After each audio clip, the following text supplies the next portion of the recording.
Thank you. Thank you, pre-programmed audience that is there to boost me. I put that there the last time I configured my buttons. I forget it's there every single time.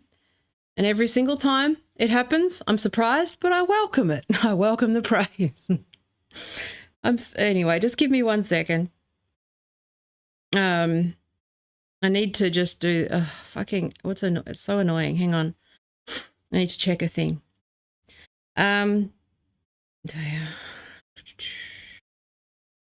need to it's such a pain in the ass, this thing. Okay.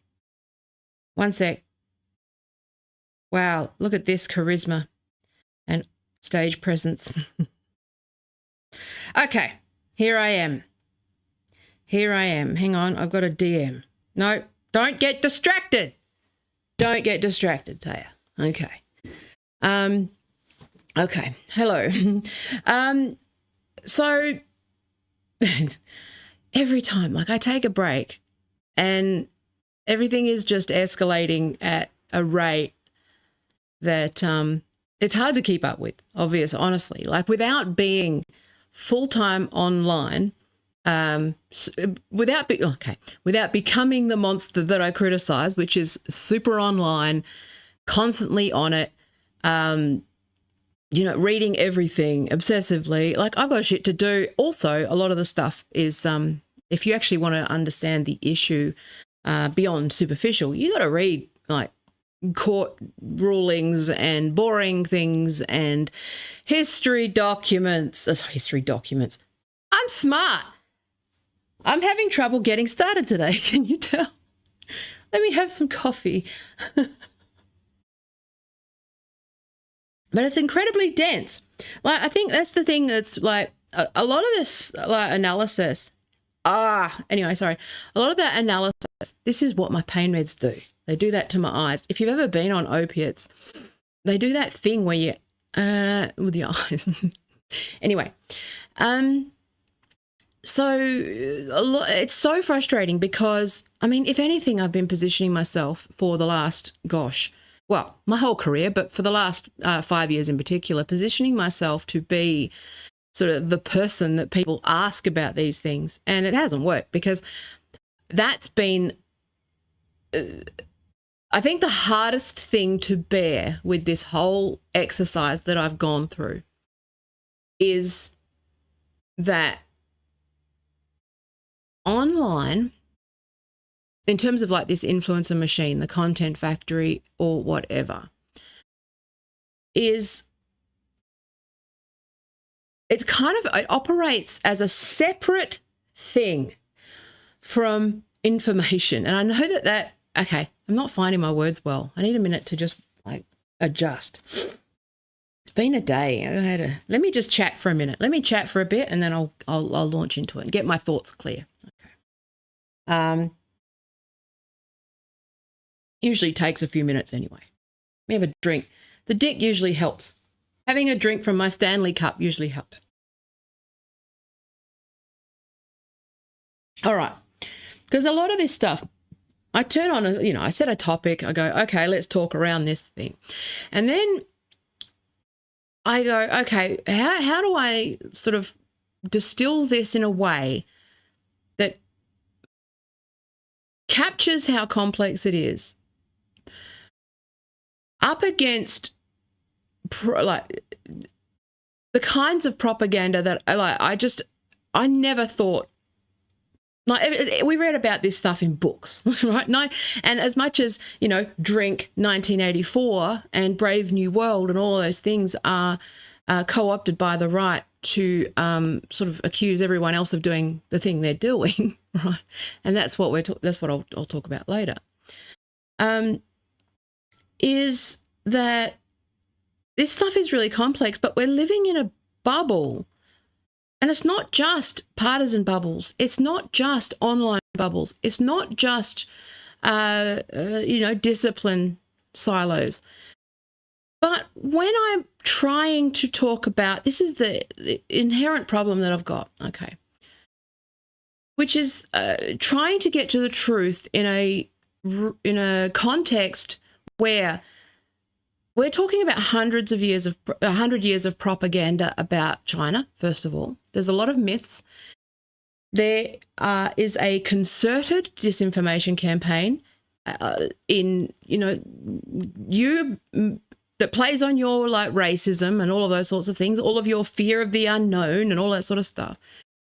There is this 100-year narrative about China as some sort of aggressor, who is imperialist, who is,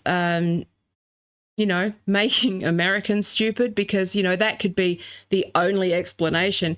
The only explanation for any of this is that it's China making Americans really stupid.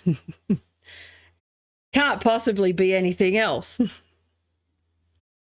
And trying, because obviously I'm in Australia, so I've got a different perspective than someone who is in the US, because I mean, some things do cut through here, but I can't even pretend to know what it's like to live, what it's like in China. Okay, I haven't been there. I don't live there. And I have to acknowledge that I am not getting a truthful account of what it is like to live in China. And I think that is when you just take stuff as a given, and when my frustration with a lot of this is just a lack of like media literacy, critical thinking skills, and people just repeating talking points as though they're fact. And my own experience with a lot of this sort of disinformation, I think I might talk about that once I get a little further into the stream, because I do like to bury the interesting stuff for a reason. And And but it's very frustrating that a lot of this stuff is the analysis of TikTok and its potential ban in the United States is so surface level, in that everyone just accepts all of these premises that, you know, like the CCP controls. Like this is something where like even like the left, like let's just put that big umbrella aside, right? Even people who are being called communist for being normal all day, every day, for saying, hey, healthcare and housing should be a human right, and they're being called a communist and a terrorist. For some reason, there is this block. And again, when I say for some reason, fellas, it's called rhetoric, okay? There's this block, okay, that people don't move and go, hey, I've been called a communist. I'm not one. Also, that's not what communist means. Also, I'm just asking for healthcare. Oh, okay. Maybe those other people that these right-wingers are calling communist, maybe I should look into that a little bit further. And for some reason, okay, now again, for some reason, let's just take that as a given that I know, okay, which is, this is the complex part. People are in cults. America in particular is a big cult. There are two factions within said cult, which is Republican and Democrat, okay? And then there are subcults, but underneath that. So if you start to look at factions, political groups, in-groups, out-groups that have had jet fuel poured on them over the years on the internet, if you start to look at those, fandoms, okay, anti-fandoms, all of these sorts of things, okay, if you start to look at them as a form of cult, okay, you will start to sort of more understand how people's minds get manipulated in varying ways, okay, how our biases work. Now, again, I can't sit and explain all of psychology to people or all of history to people or, you know, all of international relations theory to people, okay. But I can say that I've put in a lot more work than other people and go, you know what, this isn't like what you think it is. You've got brain rot from propaganda. Like what we're seeing in the United States is effectively the end stage. Like brain rot, I would argue, is probably the end result of not just capitalism, but also propaganda. Like when you have a population that is so heavily propagandized that they spend 100 years detaching from facts and truth and, you know, material reality, and they're sort of up in their own heads and able to actualize and realize something they made up, reasoning from a faulty premise, okay? That is fundamentally what schizophrenia is, okay? Now, I'm talking nonsense, and there is a reason for that. I sound insane, but I am just trying to find my thoughts, okay? I didn't prepare for this, and also I'm exhausted because I had a night of zero sleep, and then last night you know, when you don't have a night of sleep the night before, you then when you go to sleep, you need, I'll like, yeah. So I'm a little bit out of sleep, so I'm a little bit, okay. So let me find my thoughts. Also, I'm not as prepared for this as I wanted to be, but that's okay. We're just chatting.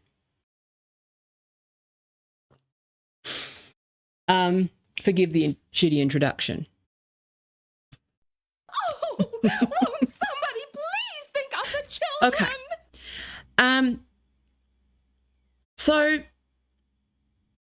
there's two things, and I do see them as related. So bear with me. I'm just trying to tease out these thoughts. Okay. And now I'm actually going to write about this, the main chunk of what I want to talk about. I'm going to write about that. I have been sort of back and forth about whether I want to publish online, come what may, AI train it, whatever, who cares, not make any money, have my consulting and brilliant speaking, as you can see. When I've had sleep, I get my brilliant performance skills, charisma, intellect, consulting, just fund whatever I write. Okay. Or I just go print. So I maybe think about, if you're interested in maybe receiving a print booklet like once a month or something with just a letter and a card or whatever in the mail, if you want to do that, then I'd be interested to know what the demand for that is. Because I had the agency, I've still got like a lot of like stuff for printing. I've got a lot of the things where they're not going to use, but not being put to use. So like I have certain things where I can. It's not a big deal for me to lay out and mail out like a physical newsletter. So if you're interested in that, let me know. Whether I can afford to do it for free is the question, but I'll see how I go. I've got to figure out the business model, but I'm thinking about that, like writing in physical media for whatever. Okay. Anyway, this is me finding my words. I'm just sort of meandering for a bit till I just sort of center myself. This always happens. It always takes about 10 minutes for me to settle down. As you know, if you're watching me regularly, you know that it takes a little bit for me to just, let me cook, as the kids say today.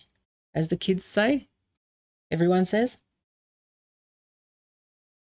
let me cook to a point, but don't let me get cooked. Isn't it funny how language evolves?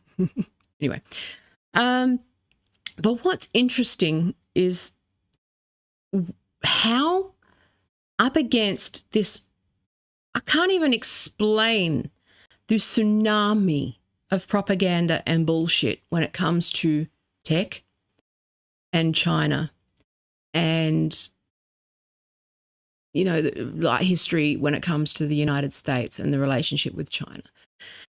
Because I live in Australia, we're a United States ally. And our media is largely dictated to by Rupert Murdoch. Okay, now, thankfully, we do have some sanity in our country. China is a massive partner. We can't afford to be pissing off both. I personally hope that Australia knows where its bread is buttered when it comes to US v China. But I don't know either. We're on the receiving end of so much propaganda. I wish that I could, I wish that I underline, full stop, scribble on it with a highlighter, and then go on with a different coloured highlighter, how much bullshit there is about China from, first of all, the United States, but also just through Murdoch and Murdoch Press and this fear-mongering and, dare I say, racism about China, right? I've talked quite a bit about I'm not one of these film studies people who's like, oh, it's a trope, and I don't use that kind of language. But something that we've grown up with in Australia is this idea, and this is where figures like Pauline Hanson and, we've got our own brand of crazies, right?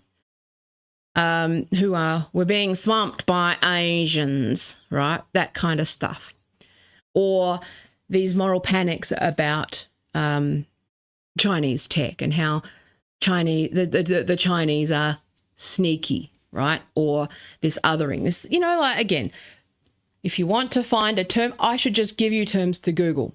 Okay, look at Orientalism. Okay, that's probably one where you've got all of these stereotypes and tropes that subconsciously play on your biases and sort of they just lead you there. You don't have to say it. It's sort of unsaid because deep down we're all taught over the years that the Chinese, because they're closed and largely just protecting themselves against all of this shit. Okay, not entirely flawless, as no superpower is, okay? Nobody is above criticism, okay?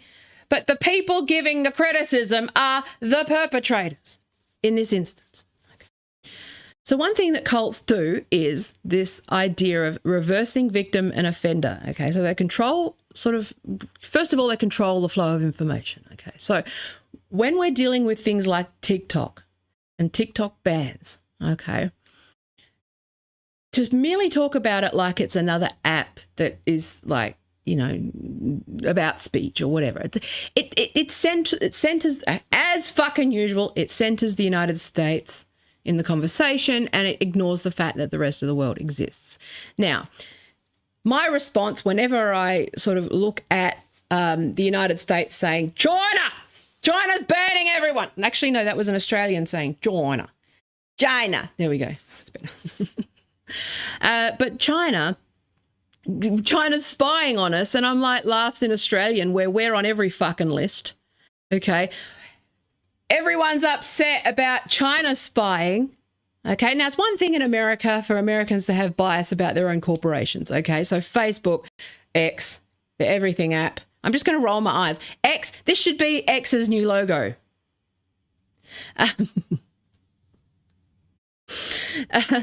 The everything app. I'll talk about the eye roll. I'll talk about Elon Musk in a minute.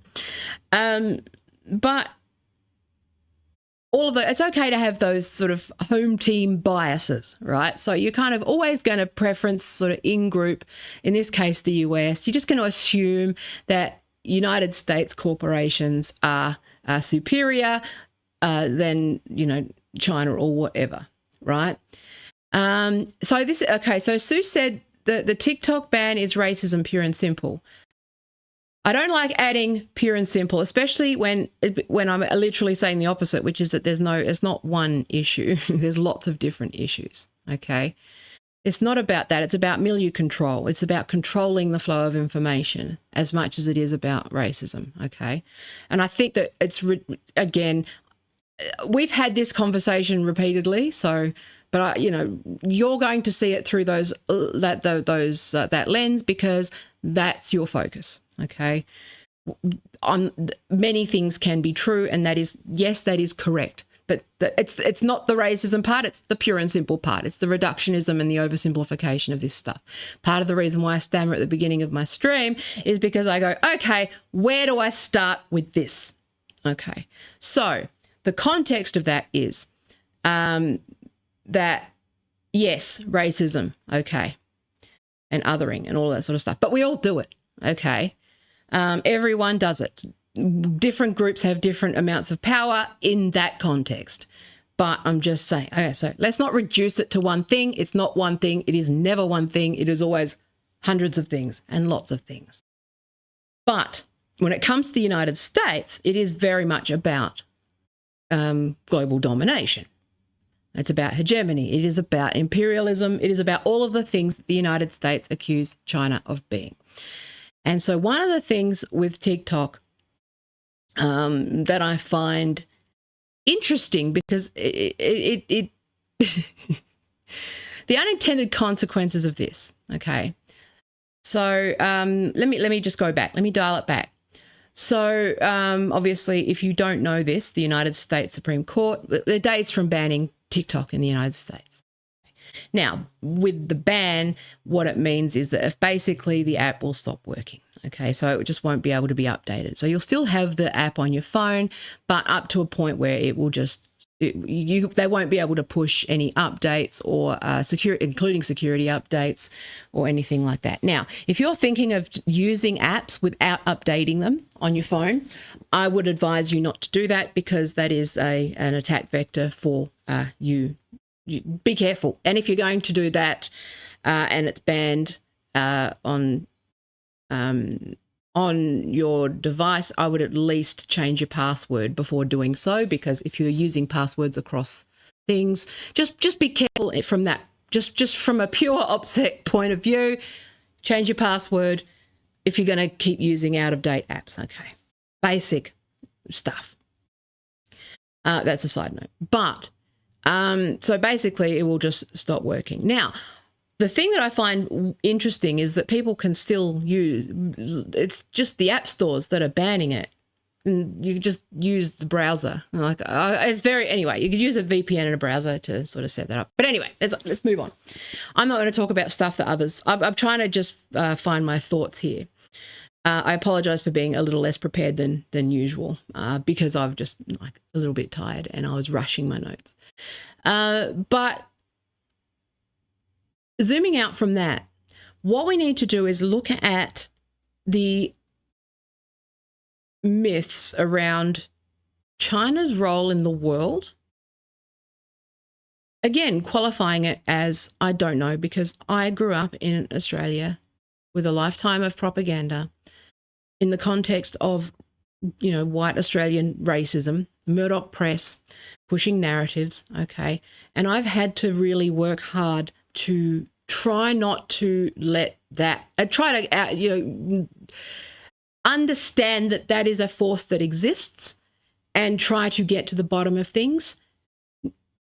But we don't know, because we also know that other countries, you know, spread propaganda too, okay? So that's the nature of this, which is that you don't know what is true and what is false when it comes to these things. All you can do is focus on the things that either you can observe, and even then, if you don't have the context to understand what you're observing, you're not going to necessarily make the right judgments either. But just being aware of your bias, okay? So here's the thing in psychology. Just simply being aware of your biases helps you to break free of a lot of that bias. It helps you, like just merely being aware of it, okay? Helps. Okay, so being aware that you are on the receiving end of propaganda, okay? Being aware that if you create content online, you are a target to be a mouthpiece for propaganda, okay? And the responsibility you have to your audience as a result of that. And I'm trying to bury these things in my stream, but I'll talk about an experience that I had a couple of years ago why you've got to be careful. And it does very much lead to how this TikTok moral panic has spread. Like I followed this, you can go back and see where I've got a record of talking about the evidence around TikTok, trying to sort fact from fiction, narrative from not. I mean, if there's one thing that I do, it is to try really, really hard to be evidence-based, data-driven, try to be as informed as possible to make a best guess from the best place possible. But again, I'll reason from faulty premises too, because again, we're going to fill in gaps, and China is a really good example of that. And this does link to TikTok. So like one thing that we've been, again, there's that sneaky trope, first of all. But even the left, reasoning from these racist premises, and I try really, really hard. Again, I'm not saying that it's not just to address what I'm not correcting you on what isn't racist necessarily, but also standpoint theory and standpoint stuff is again a small percentage. I don't think that that's data either. Okay, it's part of the data. I just don't like reducing data points down to nothing, because that's what got us here. Okay, down to one thing. That reductionism and has gotten us here. We need to zoom out and start seeing the bigger picture, because the very goal of tech at the moment, and media and government are doing the best they can to an extent. Government's a slightly different story. But the primary goal, especially of these tech oligarchs, the bro-oligarchy, if you will, is to keep you distracted on the thing that matters to you more than anything else in the world, the one issue that you care most about, and at the expense of the bigger picture. Okay, so that's which is to silo people, to atomize people, to alienate people. Because if we started to realize that we are all being fucked and started to work together and didn't, weren't bickering over whether it was racism or not, you're turning it into some sort of identity like competition or fucking struggle session. All of that stuff is used as a weapon to distract from the fact that Elon Musk is in talks to buy up another competitor. Now, again, that is unconfirmed. When you actually dig down, when you dig a bit deeper, it's anonymous sources, it is hearsay, and it's coming out of the Wall Street Journal. And the Wall Street Journal loves selling narrative, okay? And so what they're doing is testing the waters, and that, again, there's like, you don't know what's true when it comes to these people because they control the media. They control the flow of information. I don't say they control the media and stuff. What they do is they are gatekeepers for the flow of information. And they have an interest in pushing certain narratives, pushing certain divisions and arguments and quibbles. Okay, now I'm not saying racism is a quibble. I'm saying it is a distraction. Okay, red herrings all over the place to try and get you distracted so that you are talking over here rather than talking to the center of the, talking to the moons around the sun rather than the sun. I'm talking about the sun, which is this oligarchy, this tech oligarchy that is abusing its power, that has the protection and backing of the incoming administration, Rupert Murdoch, who is, again, it's not a conspiracy, it's just interests, okay? And I think that's my frustration, is because people are just going to scream at me because they're all in their like little propaganda bubbles, and I'm in one too. And so that's my problem with a lot of people who are like, oh, the enlightened centrist thing drives me nuts too, right? Which is this idea that somehow because you understand that there's propaganda and that you see through US propaganda, or you see through Russian propaganda, or you see through Chinese propaganda, or you go, oh no, I am now therefore free from my own biases or my own propaganda. Like examining bias is an ongoing thing. It is constant. We are in, I've said, God, years ago, and it's not a new thought, like everyone's said this, which is that World War III is being fought through information and through the warfare in here. Okay? We're at war with ourselves. We're at war with our neighbor. We're at war constantly, and we're distracted through that war, and we don't know what's true. And we've got a whole global superpower, okay, accusing everyone of doing what they've done for 100 years, okay, which is brainwashing their population, okay, protectionism, okay. Now, you don't need protection and you don't need to be protectionist if you're the United States, because you're a bully and you get to dictate stuff. This is the fucking thing. It's not free trade. If you love free trade, if you're the one who benefits, okay, like, and this is where it's like it gets immensely frustrating when people reduce it down to like nationalism or being protectionist or class interests, people who have been displaced by the global economy, and then people come in and go, well, you just voted this way because you're racist. No, maybe it wasn't a factor. Okay, and maybe it was, but it's not the only one. Okay, I'm not a class reductionist either. I'm not saying everything is economic. I'm saying to be more charitable across the board and to understand that, like, your experience is your experience. It is one data point, and like it's immensely frustrating when we're trying to figure out what's true, and people are declaring things that are true. And yes, I'm trying to think, like, when you're trying to be a pilot, let's go on. When you're trained to be a pilot, it's like what the biggest part of being a pilot is learning to look at that dashboard of controls and dials, okay?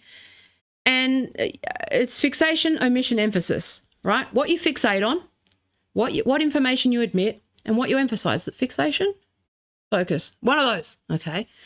And the biggest job, the job of an airline pilot, okay, which is getting the plane with all of its dials and controls, unsafe, potentially unsafe situation, okay, from A to B, okay, trying to get from A to B. And learning, and, surgeons, doctors, people like that, they will understand what anaesthetist is another good analogy for this, which is learning how to read and what information to prioritize, what information to ignore, what information to just sort of keep in the back of your head for later, right? This is how they train, military pilots to really figure out, get really razor sharp on what their destination is, when there's a problem, not to look at the dials in independent and focus on this, because if you focus just on this, you're going to think, oh, okay, well, there's a slight pressure drop in the, oh, fuck, okay, we're going to die. You can't do that, okay? You've got to learn to pass this information and try to figure out, I'm going on a segue, and I probably haven't really, I've written this out, but I know that this is going into Tangentville, so I'll just move on. But you've got to understand that, when you've got a massive dashboard of lots of information, okay, if you fixate on sort of one dial at the expense of other things, that's where things get deadly, okay? Because you're focusing on this thing and something is happening over here, okay? So think about that sort of omission, emphasis, fixation. The job of the culture wars is to get you focused on one dial at a time at the expense of, is the plane in the air? Is it going forward? Are people safe? Okay, and the answer is no. We're careering into a mountain, but you're focused on one dial, so you didn't even notice. Okay. I don't know whether that came out clearly, but I'm just trying to use a metaphor to explain. When people are all up in their feelings because they're focused on one dial, the plane is crashing into a mountain, and you've got to try to filter that information to try and get an assessment of what's happening. And anyway, you get what I'm saying. So I go where it takes me. But when it comes to things like the media, the culture wars, the US, especially on social platforms, the tech guys know about this weapon of mass distraction. Okay, it's a matter of emphasis. There's a reason why Mark Zuckerberg went on Joe Rogan, because he understands that his audience are conspiratorial, okay, or in the way that they've got conspiracy brains. So he just needs to hit the right notes and say that it's them, them, in the form of the Consumer Financial Protection Bureau. They're coming after me because I find it weird, actually, because I knew that Facebook, because I used to obviously do Facebook ads as part of the agency stuff, and I objected to, they used to use Equifax and credit data to target you for ads like back in 2011. So I don't know why this is new, but that's how long these things take, right? It's like things that I saw in 2011 are now becoming the focus of the government. It's like, for fuck's sake, could have told you that 13 years ago that they did that. And it's like, anyway, drink.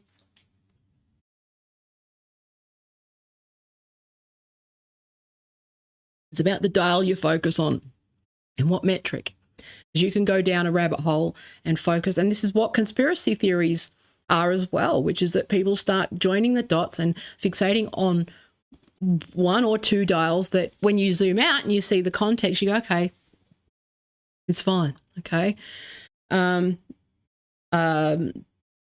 And again, I'm not, you got to walk a line between balance. You got to walk that line. I feel like I try to thread the needle when sort of, again, I know I just jumped on pure and simple, but I do feel, but that's based on, because I know we've had these interactions before where when you see this is a hammer and nail situation. But it's really hard. It's an ongoing exercise. Okay, it's really crazy making. There's a lot of interests who are, like I said, controlling the flow of information. Okay, Elon Musk wants to control the flow of information more than anything else. Okay, he wants to corner the market, and I hope he gets reeled in. I hope it gets to a point where he can't leave the United States. That's what I'm hoping. Okay, it would be good. I mean, even if you can't contain him there, at least it can make it so that he can't set foot anywhere else without being arrested. I mean, that would be a good scenario. That's where I'm at with him. Okay. I think he's yes. I think I think unless you have brain rot to a terminal degree, most normal people go, the guy's out of fucking line. Okay. Unfortunately, he has a cult behind him that is very loud and very vocal, and he controls the flow of information. Funny that. And obviously Zuck sees the writing on the wall there, and he goes on a tour to Joe Rogan and says all of the right notes, and they do his work for him. So they figured out that they can just get their fans and their fandoms to do and say whatever they want. They don't need, influencers don't need to incite anymore. Okay, you don't need to explicit. This is where I think the law has a gap as well, which is that you don't need to actually incite anything anymore. Okay, you don't need to say, "Hey, audience, why don't you go and do this thing?" Okay, it's gotten to the point where you just need to have your audience wanting to defend you and upset. You just need to say that someone did something to you, and they will go and do it because you know they're going to. And that is the problem, is that cult leaders need to be reeled in. This is not good. It's not good stuff. And this is the problem with internet regulation and that sort of thing, which is that you don't even need to incite anyone anymore. You don't need to explicitly say, like normally the legal threshold would be an explicit threat or expressing intent and with a reasonable expectation that you'd follow through, or that you are actually directing your audience to do it. Okay, that again, I'm butchering it, but that would be sort of the criminal threshold standard for you to get a knock on the door. Okay, that you are actually the malicious communication stuff. There's a thing that's trending at the moment about this guy who's been arrested. He's been questioned for malicious communications in Wales. And when you actually look at the details of what they're doing, which is like they meet the threshold, you got to understand that standard is high. That is a high threshold. Okay, in most cases. In some cases, they just want to make an example. In this case, I think it's because they're going after Elon Musk. And if you engage with Elon Musk and he engages with you, they're going to want to question you and see what's going on there, because I think they're going after him, which is good. Anyway, but so what we need, so it's an ongoing full-time job just to stay sane right now. Okay. And even then, it is crazy making being sane, because you are up against 100 years of propaganda of people being, falling on racism and tropes. Okay. And I think people focus too much on the extremes when they really should be focused on those things where you reason from a faulty premise. Okay. We're all schizophrenic in the end. We're all having a mental break. Society is having a psychosis because, again, it's a campaign that has been designed to detach people from reality, okay, in order to distract from the material conditions, right? So, but now people just don't see reality. And even the people who think that they're data-driven or think that they are anchored in reality, there's forces in the background that are controlling the flow of the information that you have. So one of the things with the far right in the media ecosystem is that a lot of what they say is technically true. They've just omitted 80% of the story. Okay, so that's a propaganda strategy. That's how propaganda works, right? So we're not necessarily dealing in truth, but we're dealing in versions of the truth. Every single thing that you read that comes from corporate media, people who've been successful in this influencer marketing space, especially political commentary space, you should be suspicious of, because you just don't know what's going on in the background, first of all. You don't know the connections of who's connected to who. I kind of do, because one of the things that happened to me back in when I first started growing my YouTube channel was that I was kind of love bombed by the right, and I kind of got a sense, because I think that because I hadn't been active on Twitter for a few years, because it was over in 2014 for me. Like, it was like I lost interest in Twitter, because it had already wrecked my life, and I'd already kind of lost and faded away from Twitter anyway.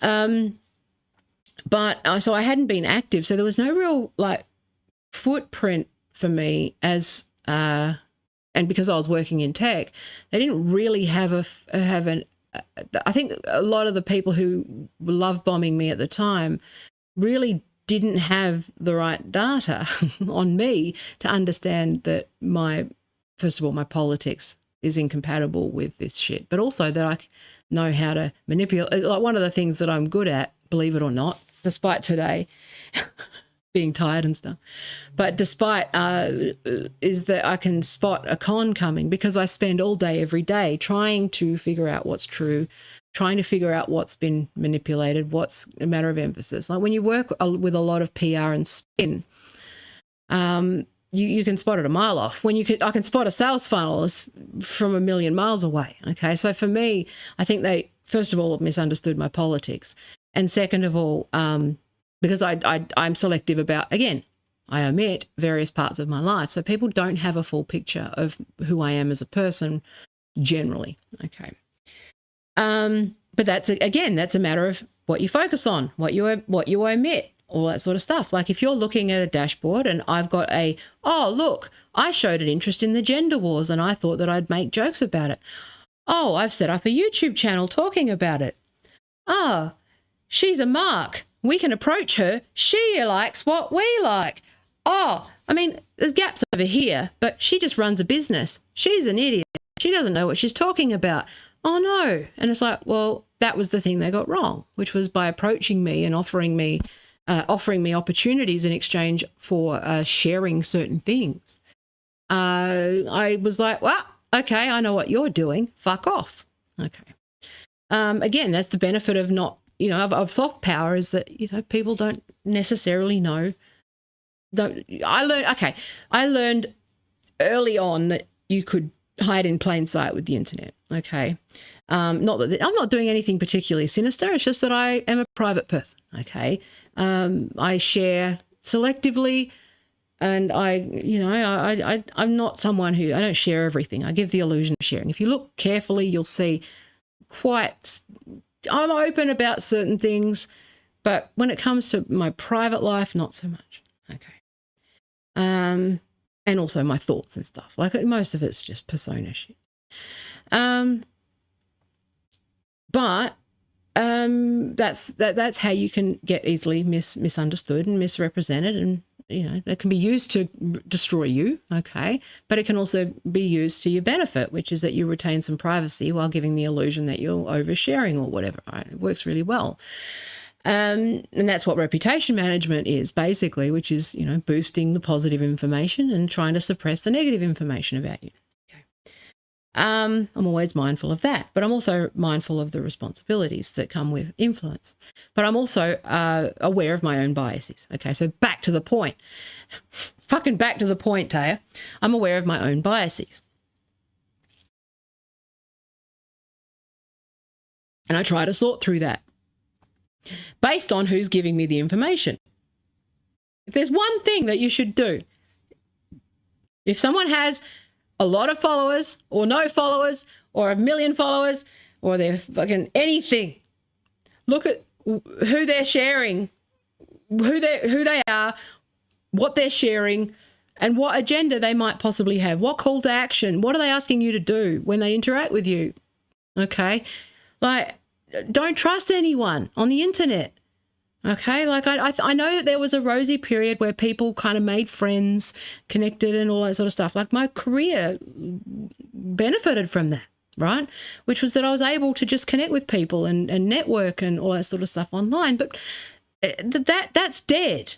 Okay, now it's people who are people. You just got to be a little bit more protective of yourself. Okay, now in child protection, it'd be teaching your children protective behaviours. Okay, so teaching children how to, spot stranger danger or set boundaries or, all that sort of stuff, like learning, when to tell an adult about stuff, teaching them about bullying, teaching them about various things. And because children are vulnerable, it's the same thing with people online who are not,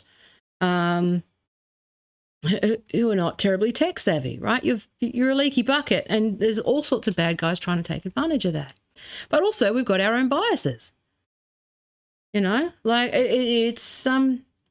it's really tricky to navigate, and you've got oligarchs who control the flow of information. It's not a coincidence that they're all going on Joe Rogan and bullshitting about the government coming after them and communism and the woke mind virus, and because that narrative is chum for his audience, and even his audience isn't buying it, which is I find really interesting. But it's deliberate. It's not an accident. Joe's an idiot, but he's not that much of an idiot. Okay, which is that he knows that he can make stuff true with his audience because they are so radicalized that towards conspiracy brain, libertarian brain rot, and they could just plant stuff. This is just 101 propaganda, right? I don't know why people don't. And, again, I don't know why I see through it. I go, oh, well, he's obviously, with Russell Brand and he's finding Jesus. And it's well, I'm going to assume he got Jesus bot. I reckon, because it's all happened to me. And if it's happened to me with my 2,000 fucking people that watch me or whatever every day, it's definitely got one with Russell Brand where there's a lot more information on him. Again, I've talked about this Jesus bot thing, this AI bot that basically they fed all my whatever data was available online and sent an AI to act as a chatter and a fan and a patron and showed up on my Discord and all that sort of stuff to try and nudge me to the right, to say things that and again, they underestimated me because they didn't realize that I would be able to spot when it had been trained on data that wasn't true about me. You understand? I can spot these things. But there's this bot. There are these bots, okay, that are trained with AI, okay, that they'll feed your personal information. Your husband's name is Paul. Your kid is this, and whatever little tidbits they've got on you, your little burn book, they'll feed that into an AI and they'll instruct that AI to try and use that as a means of nudging you to their cause or their. I've seen these bots. I've explained them so many times. So I was on the receiving end of Jesus bot. Jesus bot forgives you, but I just was no, because that's bullshit. You don't know any. Yeah, that shit. We broke it. But then you've also got people who have received phone calls about stuff. For me, I've literally received calls from propagandists approaching me to share bullshit, thinking that I agree with them when I don't. Okay, my politics is, I'm very difficult to fool. Okay, not all the time. My blind spot and my bias is that I believe the best of people. I tend to defend people. And I tend to give them the benefit of the doubt. And even to this day, I still maintain that it is not one thing, it is lots of things, okay? I believe Russell Brand has been radicalised with some of these bots and this love bomb, and I think that TYT are being love bombed right now, and I think that it is very, very difficult to get out of because it is a sophisticated disinformation campaign from people who control what you see and the flow of information. And their goal is to recruit you. Now, this is not a conspiracy theory. This is just anyone can program a bot to do this. This is the difference. And it's the same thing with this China stuff. It's not a conspiracy. It is just interests. International relations is QAnon with books and actual facts attached to it, okay? There are interests that want you to reason from a faulty premise that China's doing sneaky bullshit that the United States has done since we were born, all of us.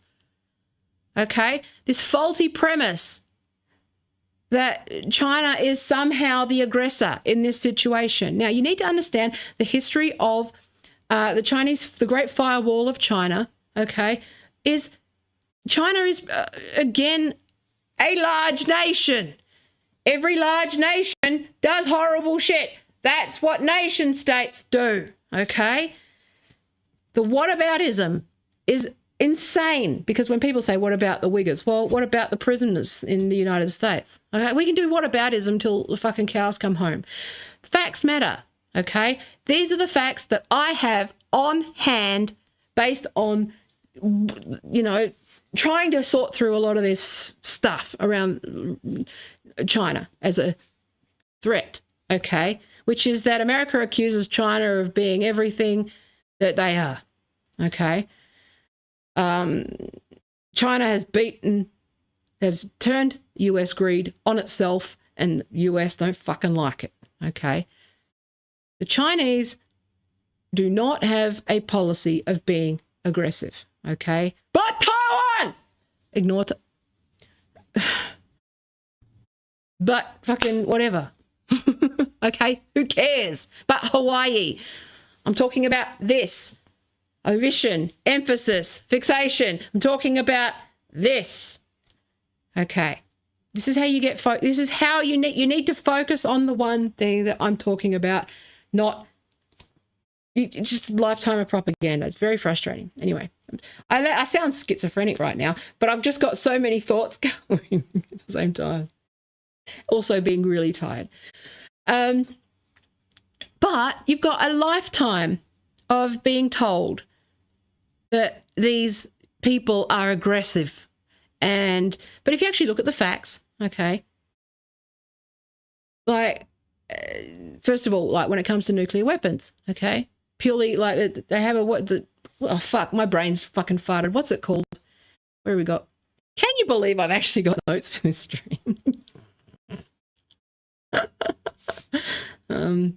But it's like, anyway, moving on. But there's all these myths, okay, around like China as the aggressor, that even the thing that like the CCP controls the government. CCP controls business.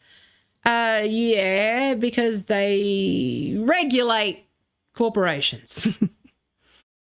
And I find it amazing how there's no leap from everyone who opposes genocide is a terrorist, everyone who wants a few regulations is a communist. They're calling that nation communist. Ergo, like, finish that sentence, okay?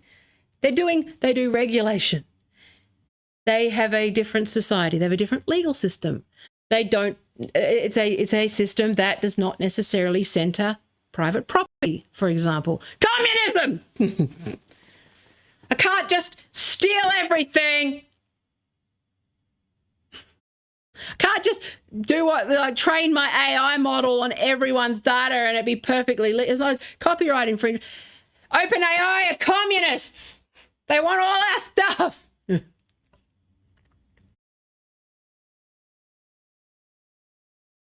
Anyway, but it's a lot of like again, China's not communist for a start. Okay, they have sort of a socialistic. Okay, it's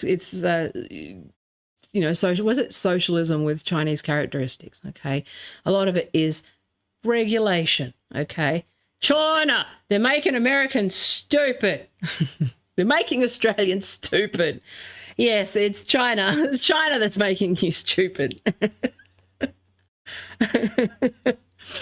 But it's the same thing. It's like this whole this right wing. I see right through it. This right wing thing is like everything I say is being this persecution thing. Everything I say, they're going to accuse me of doing disinformation. No, misinformation, which are different things. Misinformation is when you're an idiot. Disinformation is when you're an idiot on purpose.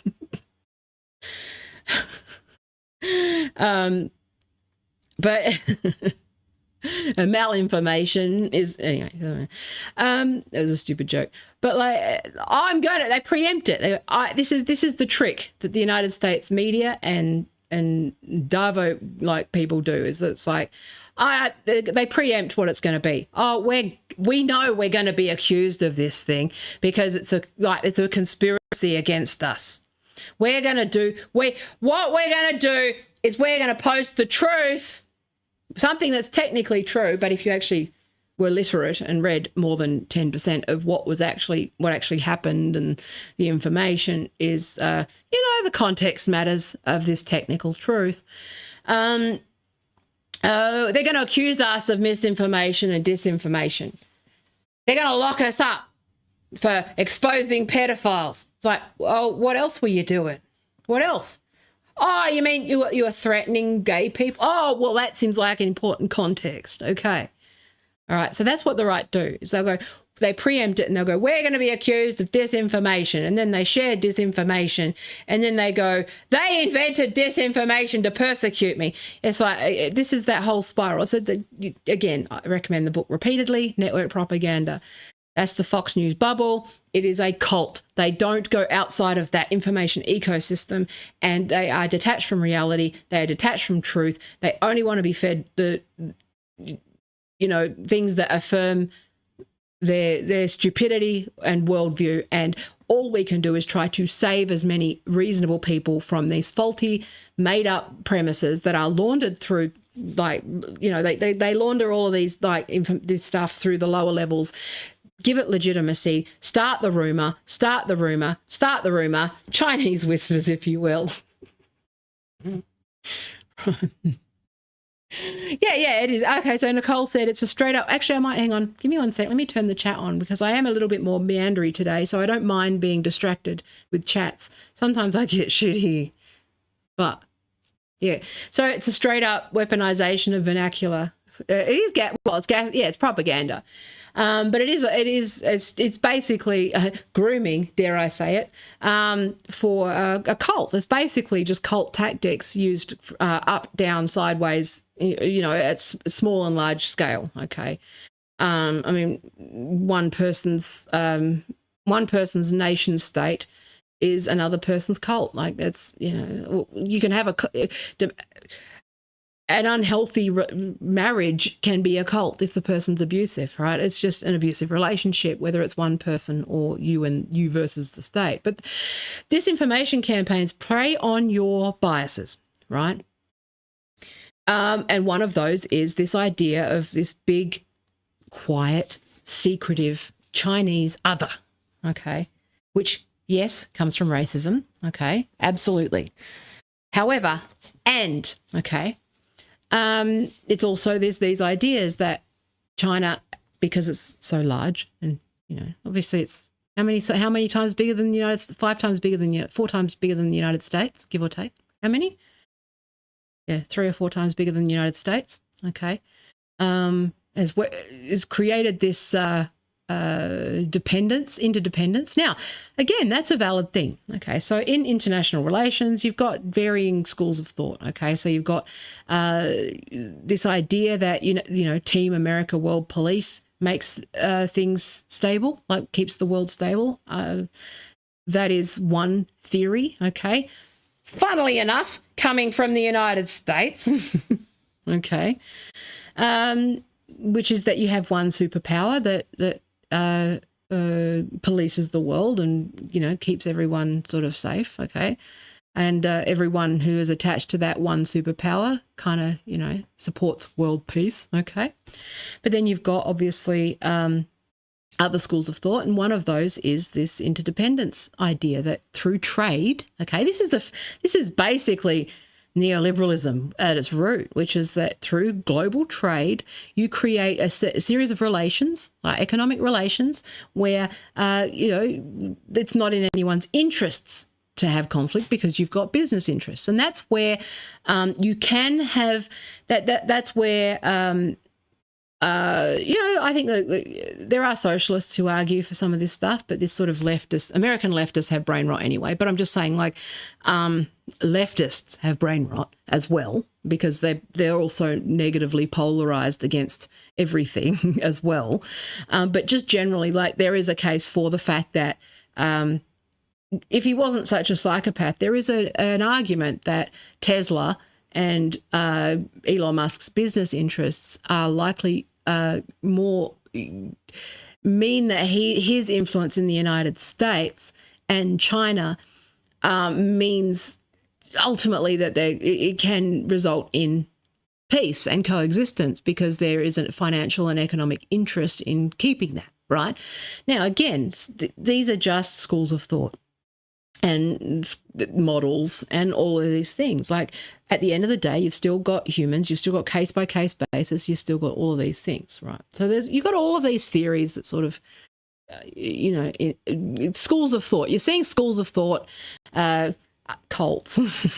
Depending, see, even a school of thought can be a cult.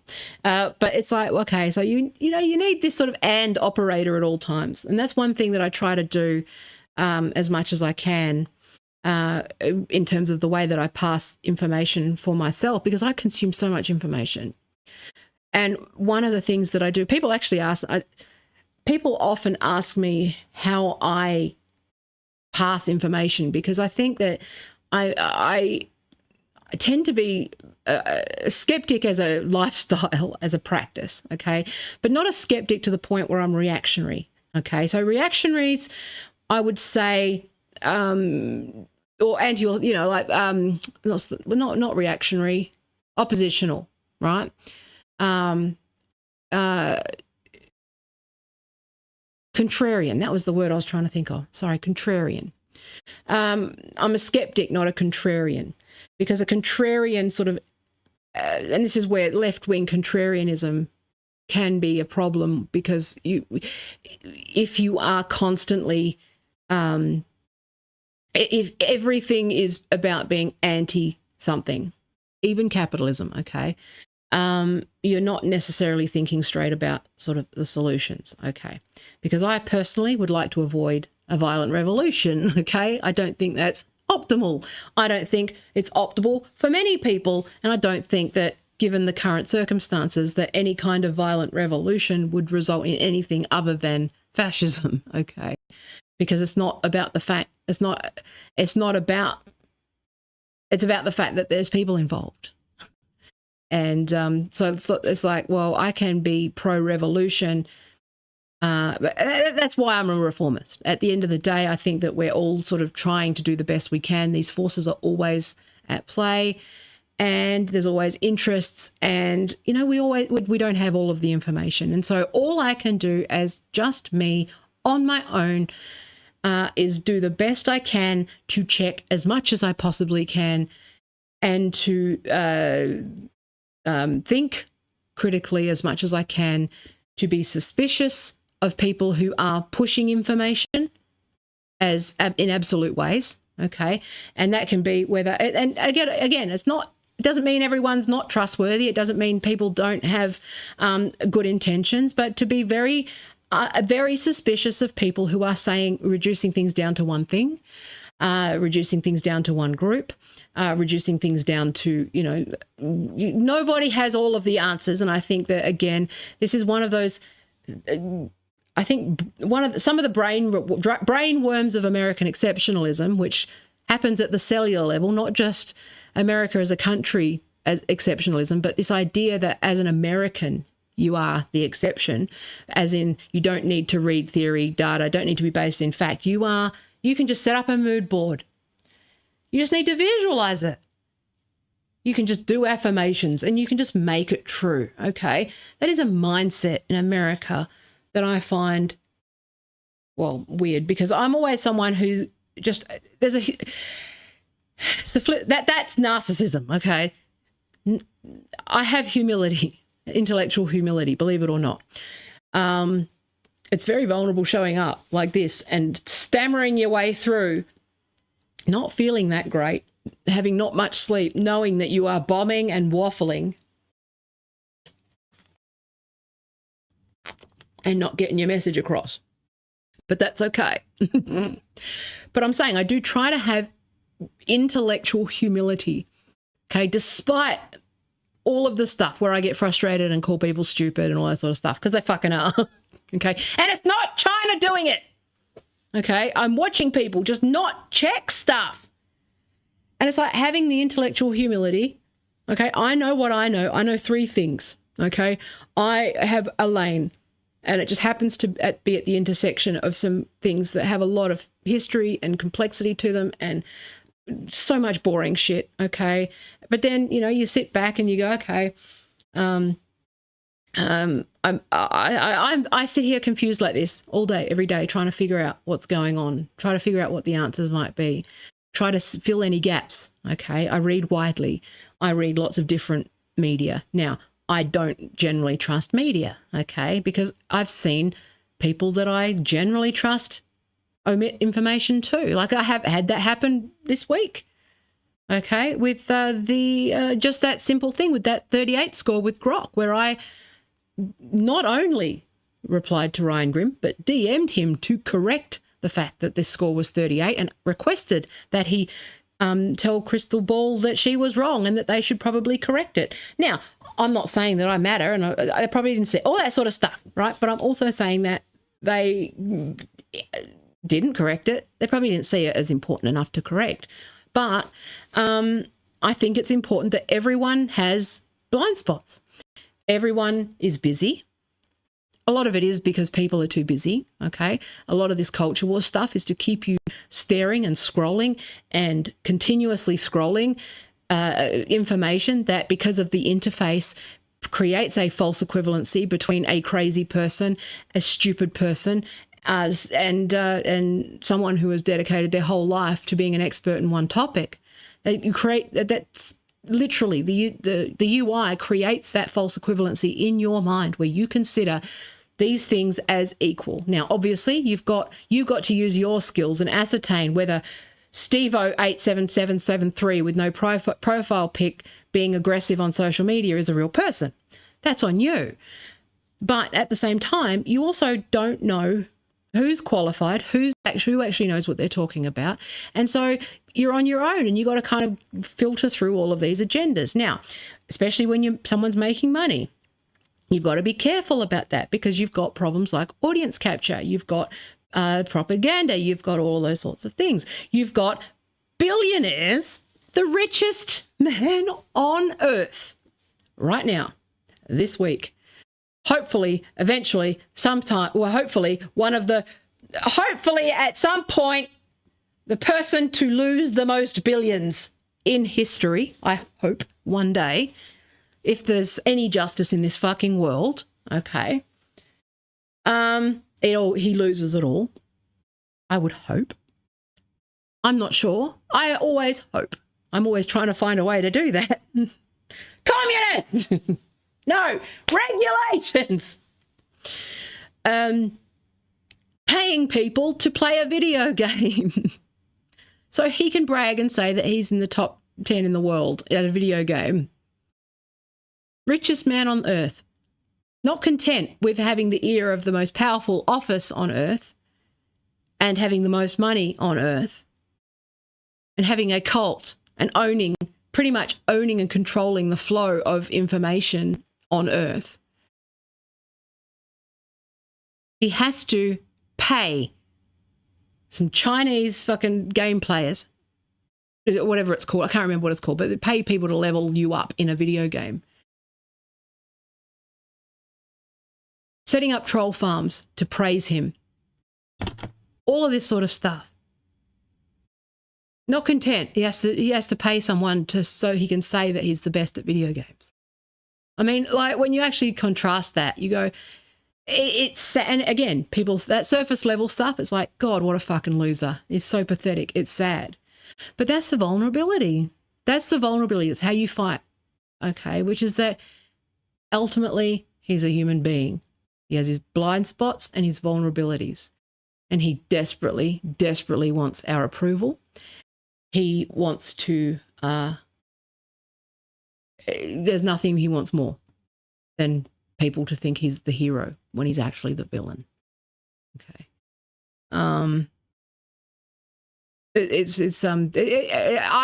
That broke my head. If you don't know, Elon Musk paid basically a bunch of people to play his video game for him, which is insane. But again, I know that he obviously astroturfs, like he basically astroturfed Tesla to the hype thing that it is. And I believe that he was behind the Doge pump and dump too. Again, can't prove it, but like these things don't happen in isolation. And I do think that there has been a long game, and it has only really made sense in retrospect. Okay. Because some of these things are just sort of still unfolding. Okay. And that's sort of the problem. But I do feel that he has, he's been manipulating the information for some time around this stuff. Okay.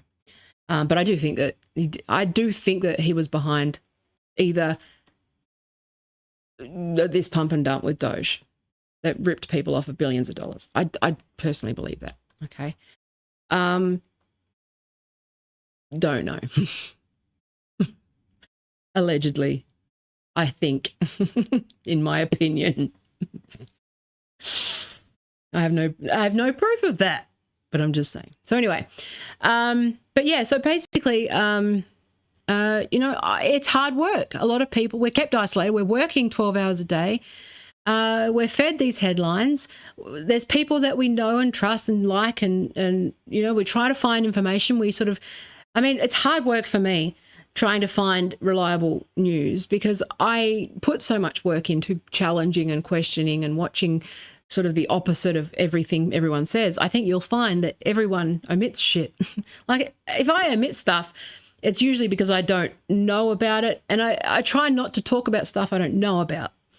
And that helps, because then I'm not at the risk of sort of unwittingly being used, because it's that's a thing, and I'll tell you a bit about that in a minute.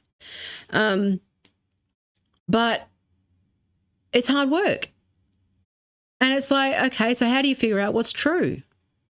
Because your dashboard is only as good, and the data is only as good if the actual raw data is factual, or they haven't like omitted a bunch of data.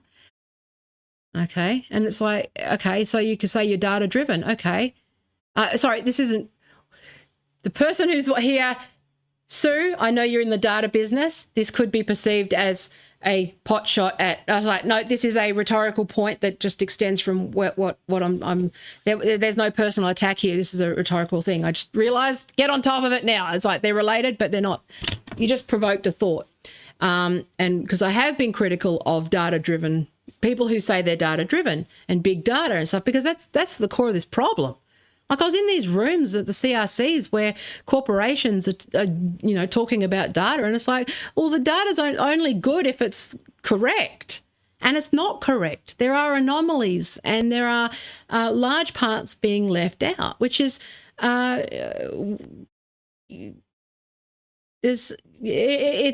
can't. What's the words? My brain, I'm really not in a condition to stream today. Sorry about that. I'm trying to stream reliably on a day, and sometimes my rhythm's off, and I'm off today.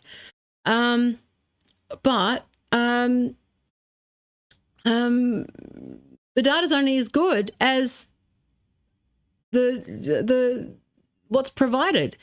So if you're like, and this was the thing about like when there were all of these people being suspended and banned from Twitter, when you're doing like sentiment analysis and stuff. So like, I think that people don't understand that omission of information is way, way more deadly than deliberately sharing falsehoods.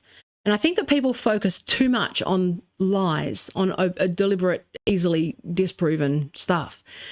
It's the omission part that is the scary part, okay?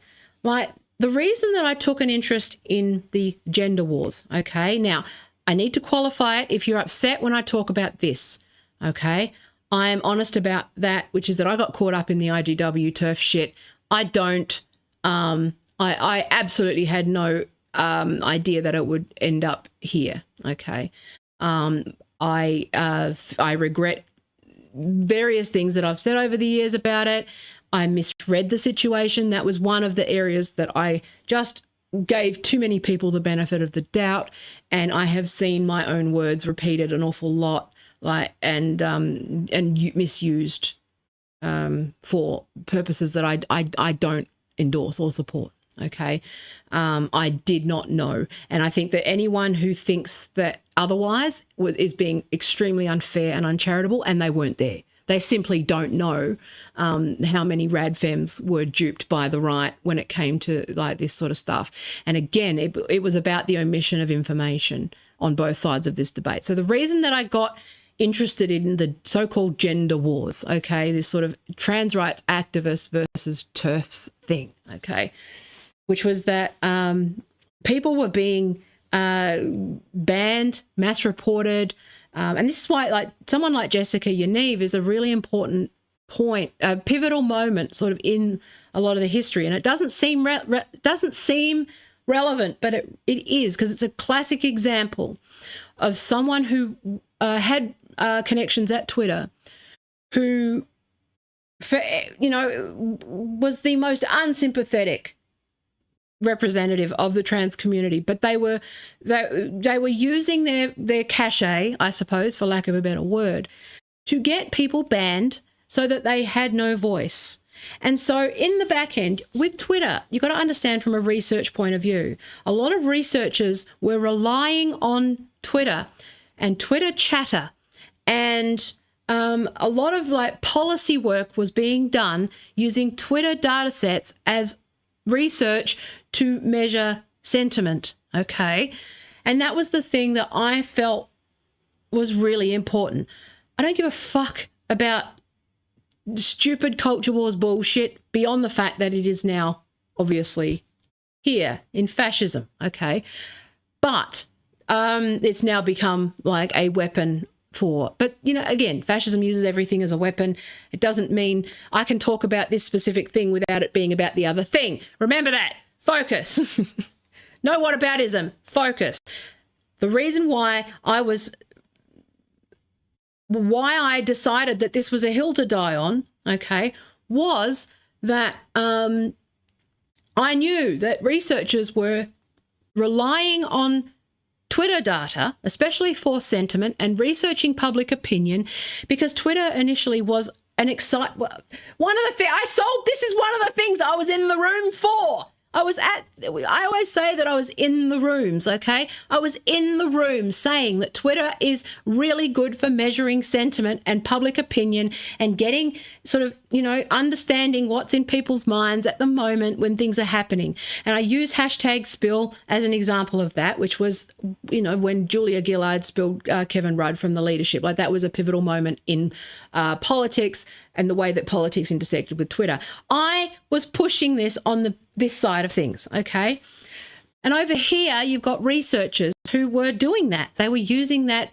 The fire hose is I think people forget how extraordinarily valuable Twitter data is for a social scientist, because for the first time, you didn't have to run focus groups. You didn't have to run these things. You could measure in real time how people felt about anything. And, like, if you had location data, like I actually developed, this is one of the pieces of software I developed, and then I realized it was probably unethical and stopped, which was that you could, measure sentiment, real-time sentiment based on tweets and stuff for the electorate. So if you're a member of parliament or whatever, you could actually, figure out what people feel about various issues. So I saw Twitter as a cornerstone for participation in democracy. Okay, I was very passionate about it. I've been an evangelist for that for years, and that was something that, and also that with artists as well, being able to connect with their fans, for people and public figures, business owners, for people. I bought that bullshit hook, line, and sinker. I had a blind spot. I didn't even think, because I'm not an evil person. I didn't think like an evil person, so I didn't know that evil people were going to use it too. But you got to understand that a lot of data sets are now ruined because of the stuff that I saw with the gender wars, which was one interest group, regardless of who the fucking interest group is, it doesn't matter, suppressing the data and voice and opinions of another interest group. through mass reporting, using their connections in the company. You know, I saw that as a fucking problem. Now, people decided to misunderstand that on purpose, because I also decided that I needed to wrap this up in, you know, like, obviously I underestimated this whole thing. I've talked about that before. I need to actually write this part down as a proper essay, because it's because in retrospect, like, there's things that I really wish I'd handled it with a lot more care. I didn't. I thought it was internet shit. Like, I didn't know, right? I thought it was, I didn't realize that it was going to, I had no idea. And the people who were accusing everyone of being fascists just accuse everyone of being fascists and racists and sexists and fucking, they're not good faith actors either. And that's been the problem. So when you're trying to actually, again, focus on your thing, you've got people who are constantly trying to quibble and distract you from the thing that you're trying to focus on. And that's been my frustration for like a decade, which is that I see this problem here, which is the data's broken. We don't have reliable data. The people who own the data control the flow of that data, and it is just, it's a hellscape as a result. And this is the problem that we've got. Okay. And so that's why when I just go with Zuck, and it's like sitting there accusing the CCP of this shit and TikTok, and it's like, it is just such a surface level symptom of so many different problems, okay? It's not just about, because at the end of the day, I personally don't like TikTok. I don't want to mainline any more fucking stupid than I have to, because there's enough of it as there is, okay? It is a distraction machine, and it doesn't mean that there's not a net positive to TikTok, and the fact that people are organising and all of that sort of stuff, I think it's great, okay? And I do find this own goal very, very, very, very, very funny. This idea that banning TikTok because you might get exposed to sort of ideas that maybe the government should intervene in and regulate business, or that, you know, you should have health care, or that, you know, communism, even if it's not communism, okay? It's no more communism than AI is artificial intelligence. They are concepts. They don't exist. Okay. Okay. China is communism. No more than like a large language model is artificial intelligence. Okay. It's not this. And funnily enough, idiots believe both because they don't read books. Anyway, but it's really fascinating. It is actually very funny because it is a bit fuck around and find out, which is we're seeing Gen Z particularly wake up from a fucking cult. It's fascinating. Like, people, because I would have never have thought that a TikTok brain was capable of, believe it or not, someone who is addicted to consuming and producing, not so much producing because it's just content, but if you consume TikTok all day, you've probably got brain damage, right? Now, again, I'm saying that with a massive qualifier that I'm joking and that I'm aware of the fact that, you know, TikTok is a platform and it depends and the research is mixed, and, you know, some of the dark patterns I don't like, but, you know, like, it's a net positive, okay? It's no different to any other social network, and I believe Facebook is more sinister, and X particularly right now is far more harmful than TikTok ever was. The fact that they're accusing TikTok of interfering with the United States right now is absolutely fucking rich, given Elon Musk, the owner of the single most, other than TikTok, the single most influential platform in the world, who also is effectively running the United States. It's a bit rich, isn't it? It's a bit funny, like accusing who is interfering with the UK elections and threatened to interfere with ours. You know, like he's interfering with everyone else's elections. Like, it's like, fuck off, mate. Fuck off. You know, like, you can't just buy countries like you can leveling up in a video game, you fucking loser. Anyway, but but the thing is that they preempt this stuff and they go, the police, the government's coming for us because it's communism. Okay. It's like, okay. Occam's razor with a lot of this stuff. Okay. Oh, China is making America stupid. Okay. Let me think. America needs to get better at being maybe it's a little more simple than all of these. Either. Okay, so what it is this elaborate conspiracy by communists to infiltrate. So what we need to do is what we need to do, first of all, we need to wait for Steve Jobs to invent the smartphone for 3,000 years. We need to wait for thousands of years. We need to wait for America to invent phones. Think it through.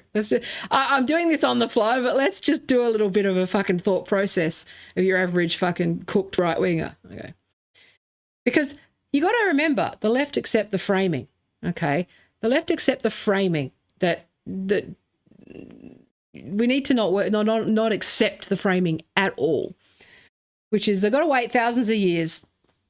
What we'll do is we'll wait for America to exist, first of all, because China's a lot. And what we'll do is we'll wait for them to invent the smartphone. And then what we'll do is we'll make an app. And what we'll do is we'll just spy on everyone. Okay. And what we'll do is we will use that to make their population turn against the government, but they'll turn against the government, but it's because they're communists. But what they're going to do is the government also means the billionaires. And what we're going to do, this is the line of reasoning. It's like, okay, all right, so communists, according to you, is pro-government. But TikTok is making Gen Z anti-government. Just follow your own line of reasoning. But wouldn't they be pro-government? And if they were a communist, the way that you strawman communism, which is it's not even correct, but let's just run with the definition of communism according to your average cooked right winger, right? Which is that it's state control of everything and everyone. But wouldn't they? We wouldn't just what evidence do you have? Hang on, even I can't, because my brain's too linear and logical. The second I start trying to get into their thought process, I fucking blue screen. I don't know how people do it, but it's like, okay, so regulation of corporations is communism. So the the Chinese Communist government is trying to push government regulation, but the kids are anti-government, and TikTok is making Americans stupid. Anyway, I know that's not the argument. But anyway, I should not riff when I'm in this state of mind. But anyway, but I do find it hilarious. It's just this own goal when you actually just sit down and write a list of the claims that are being made, because they're obviously taking you on this sort of leap of logic, and you go, okay, so what evidence exists for this? None, for a start. But also using Occam's razor here, okay, which is that, the simplest answer is that Americans are stupid.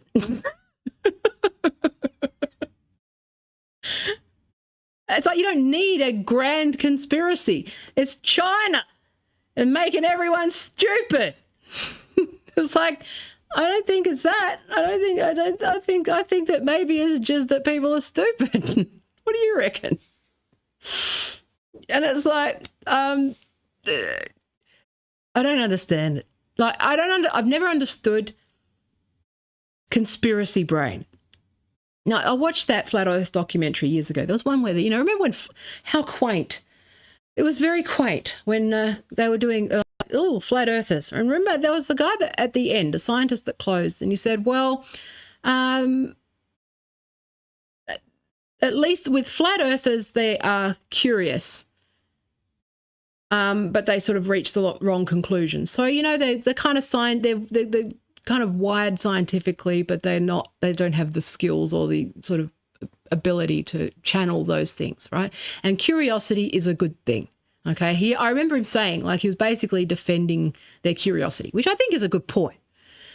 And I've said that before with regard to Joe Rogan, which is that, okay, so where do people have a place online, a large community where people can be just curious and shoot the shit, okay? Because, again, a lot of this stuff is complex. A lot of this stuff involves a lot of reading. It's boring, a lot of details. You can't possibly do that.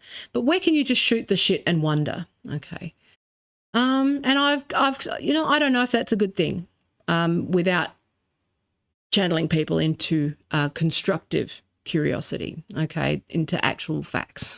Again, I had blind spots too there, which is that I thought that curiosity was benign, that people were sort of online sitting around a virtual I've often, like, when I've been one of the jokes that I've worked on over the years was this, it's now well and truly old because it sounds so boomer, but this idea that people can't just wonder anymore. Like you used to when we were younger or whatever, and even now we just sit around, and I used to get pissed off with my family over this because we'd go and visit and they'd all be on their phones. But what you would do is you'd sit, and one thing that my dad used to do was we used to have late night conversations just talking about shooting the shit, talking about the meaning of life and what if, and coming up with grand theories of everything and like having great conversations and stuff. And we used to wonder, and we used to go, I wonder. And one thing that happened to my family, bogan brain rot, is that, you couldn't wonder anymore. You couldn't say, I wonder what that is, because there'd be that person that's like, it's this.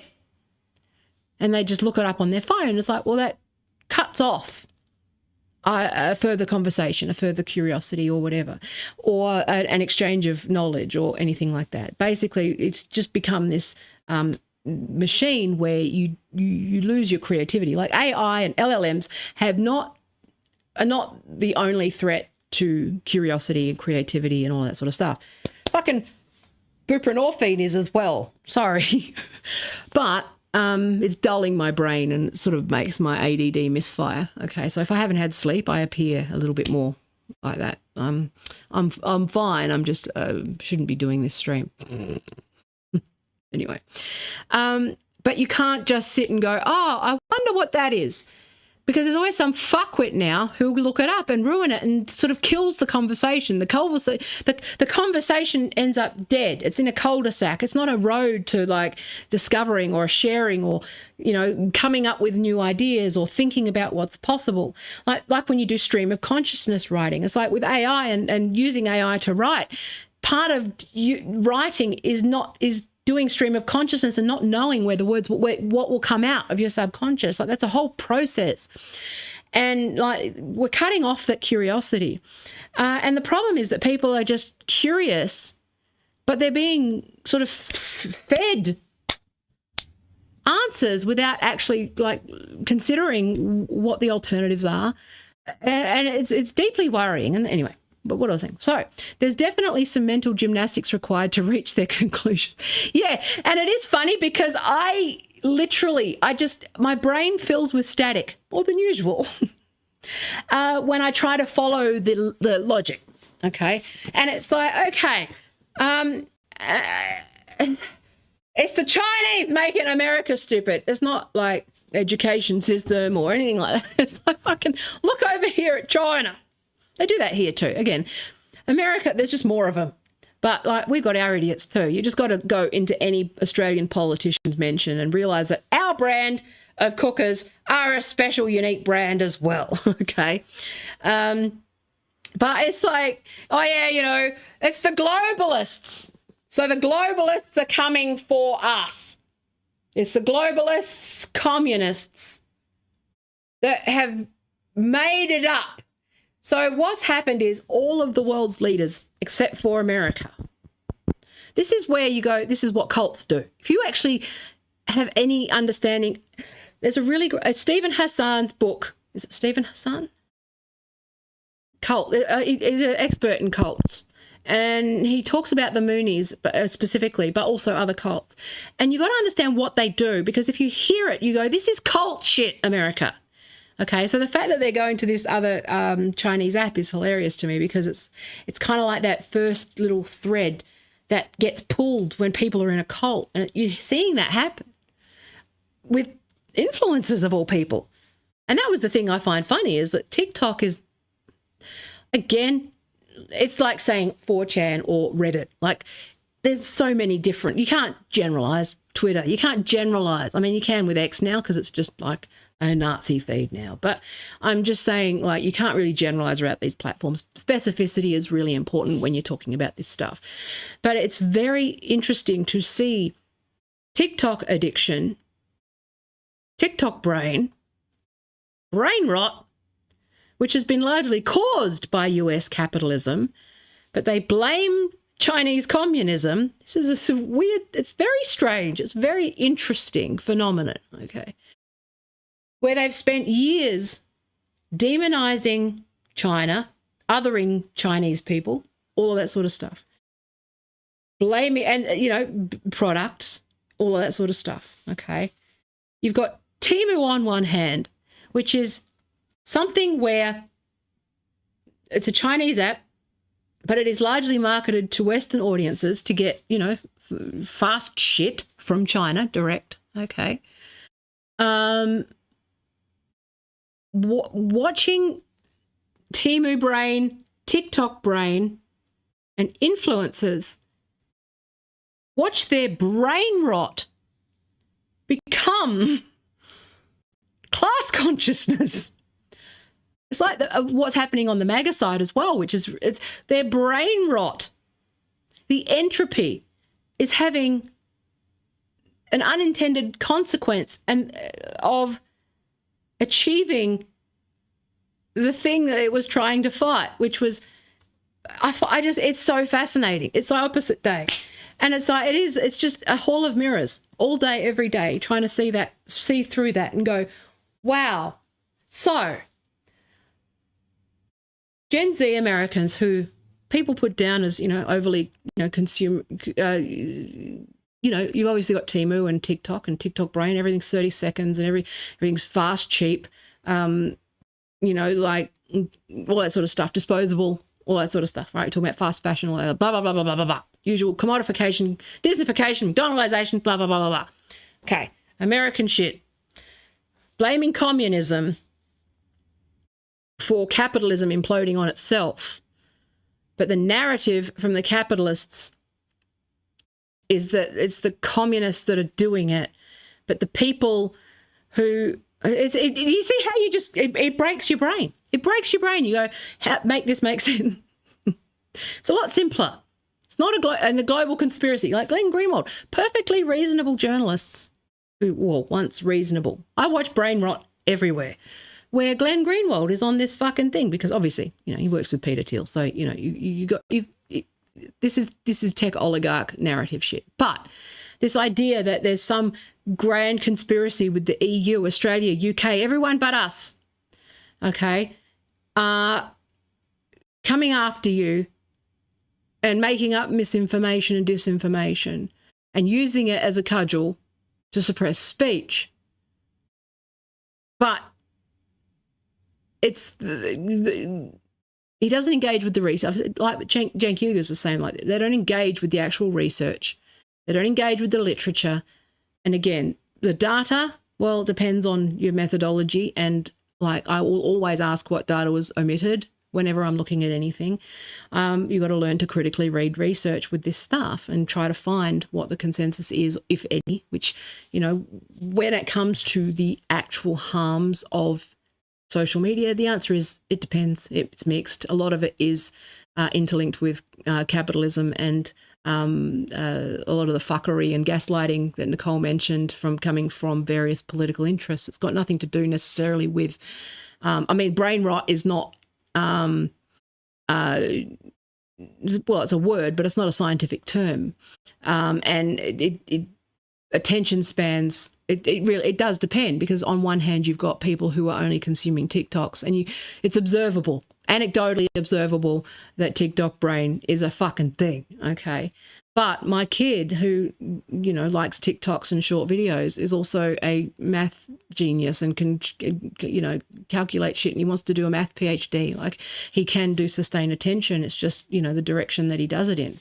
And so TikTok, for a lot of people, those short videos and short snappy videos, yes, it does put you into a hypnotic kind of trance of sorts. But there's also a but, right? The context of that matters, which is that some people just use it to relax. You know, they just consume it. Like, I find TikTok quite fun. Like, I don't use TikTok much because I know I have ADHD, and I know that I have an addictive streak with that. I'm already addicted to X. I don't need another addiction, okay? And I'm trying to, like, use less of it, okay? But, you know, there's a lot of really stupid shit on there, but people are just having fun. Like, people are just, like, you know, they're just fucking around.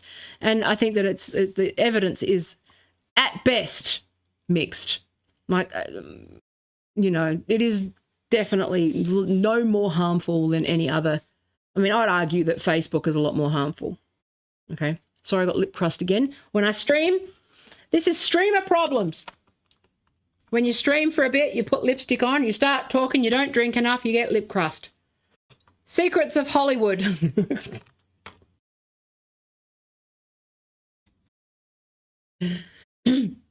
But you've got this, what was I saying?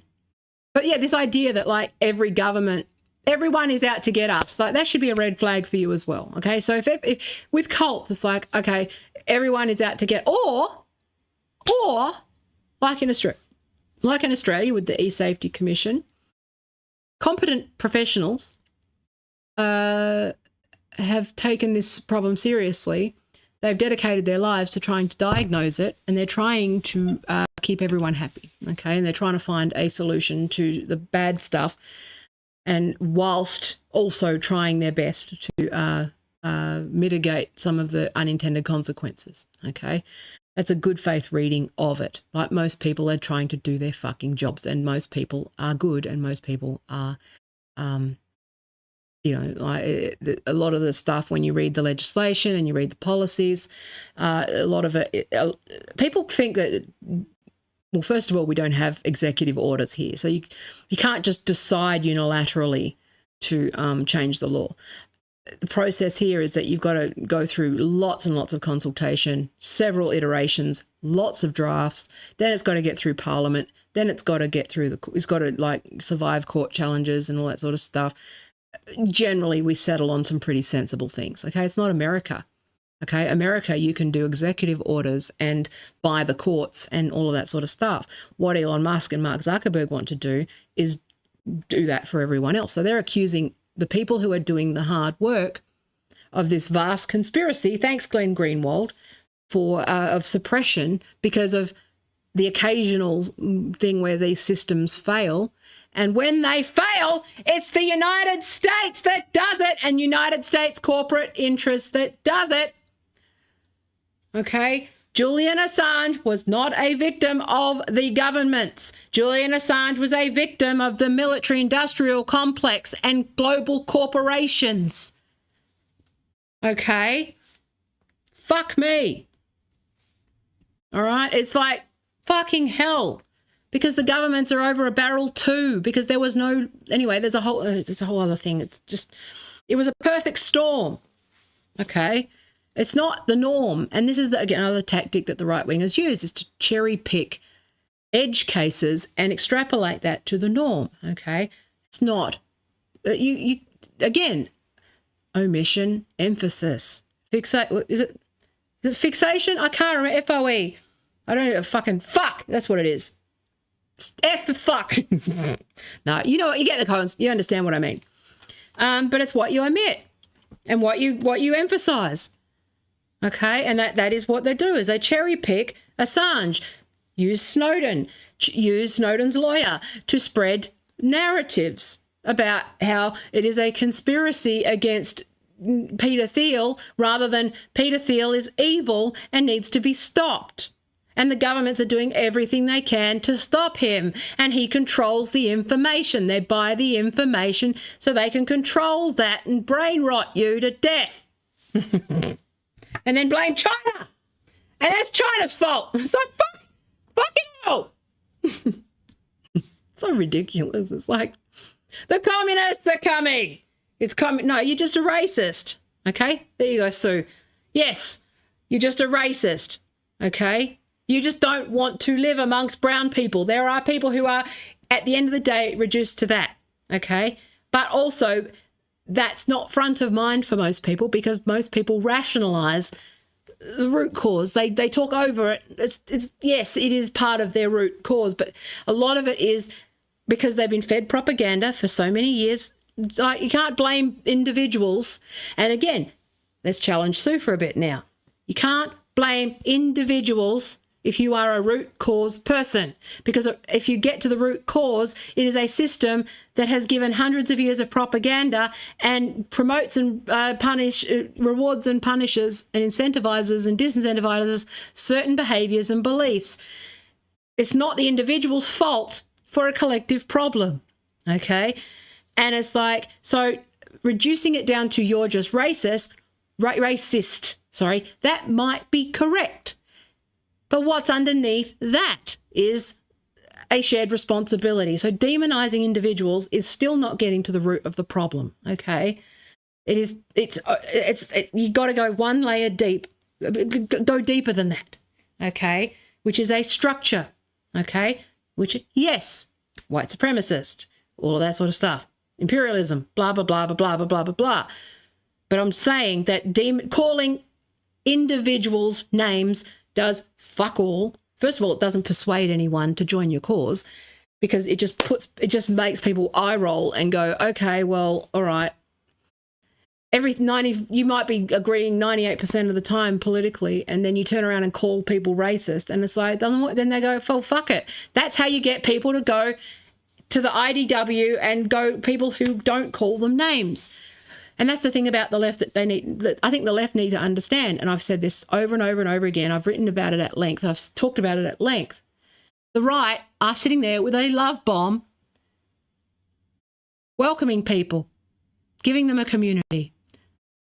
Right? This is how evangelical Christians recruit, that's why they prey on the vulnerable. They prey on people who are grieving or feeling alone or have addictions or whatever. Scientology preys on people who are vulnerable, alone, suffering with addiction, a loss of meaning, because they show up with food. They show up with love and unconditional acceptance, and they show up with forgiveness and like a warm bed and a community. And then you're in and you go, oh, okay. And the left, you go to the left who would like, again, I'm straw manning because obviously you've got like anarchists and co-ops and, you've got charities and people on the left who are doing like work on the ground. I'm talking about online, I'm talking about the optics across the board. Okay. Now I'm making big generalizations, but I'm talking about your online leftist who screams at people all the time, is alienating everyone. And also you are a touch point for someone who could have been, the Christian, okay, you know what? The Christians are doing the fucking work when it comes to people. They're feeding people, okay? They might be missionaries. They're doing stuff, okay? They're not sitting there and going, well, you're a racist. They don't call people names when they show up at a homeless shelter, okay? They give them the support. Okay, now you get my point. You don't win hearts and minds by blaming individuals. Okay. And that's exactly why America has this like convenient little weapon of identity politics, because there's always some fuckwit who's going to like alienate someone from the left and like send them over in that direction because it's so annoying. It's so counterproductive for leftists to be name calling. Okay. Like I've had this, Purple Pingers, Jordan, right? The housing activist guy. And he talks about calling property managers and people who are real estate, property managers in particular, real estate agents a bit different. but even real estate agents, okay, calling them class traitors. And I go, well, what does that achieve?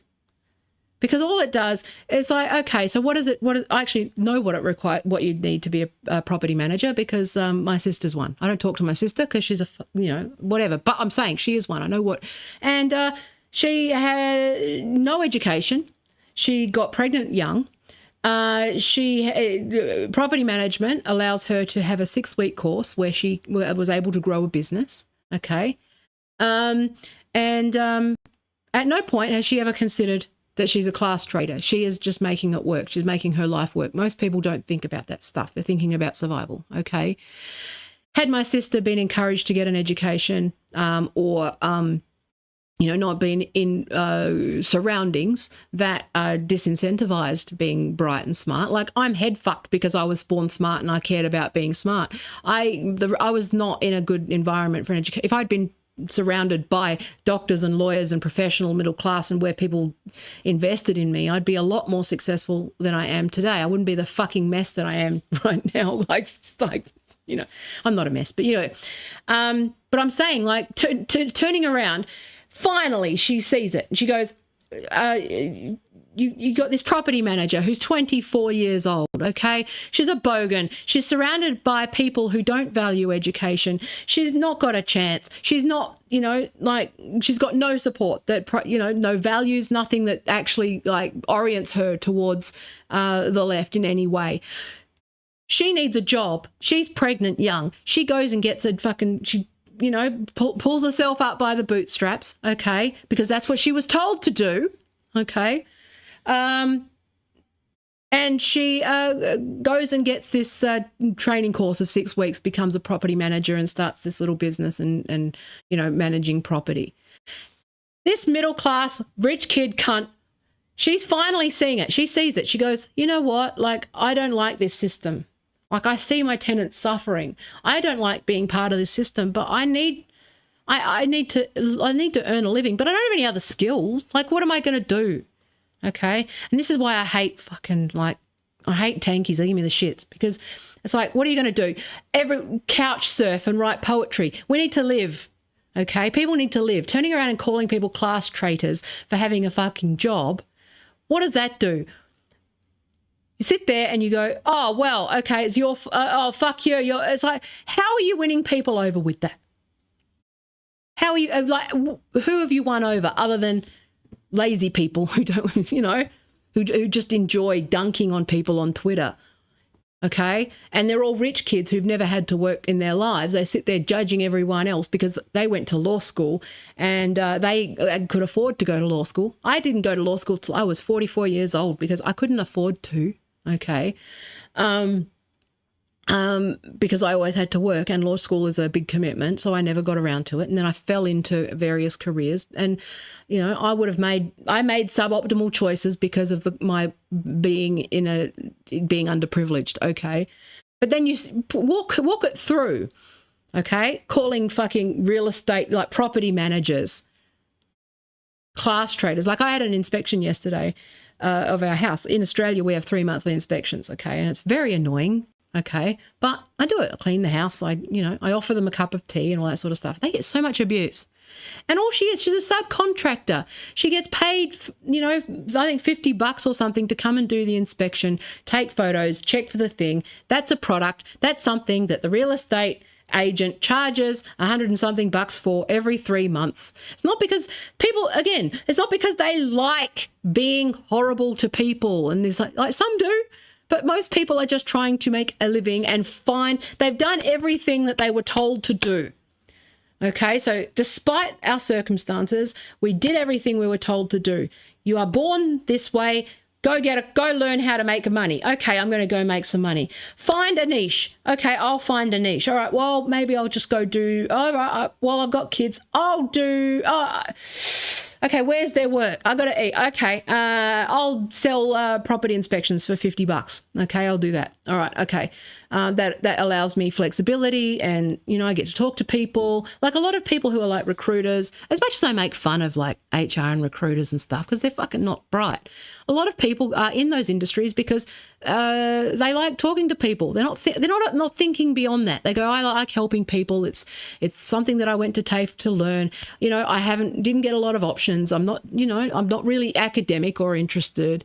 And it's like, imagine all these people sitting in these fucking ivory towers of privilege where you get to choose. Like, the fact that I choose not to work in tech makes me immensely fucking privileged. The fact that I was able to walk away from like my career and retrain is a privileged position. To sit around and go, oh, and you know, it's easy to position yourself and be, oh, I have ethics. You're a class traitor. It's like, no, people have jobs, okay?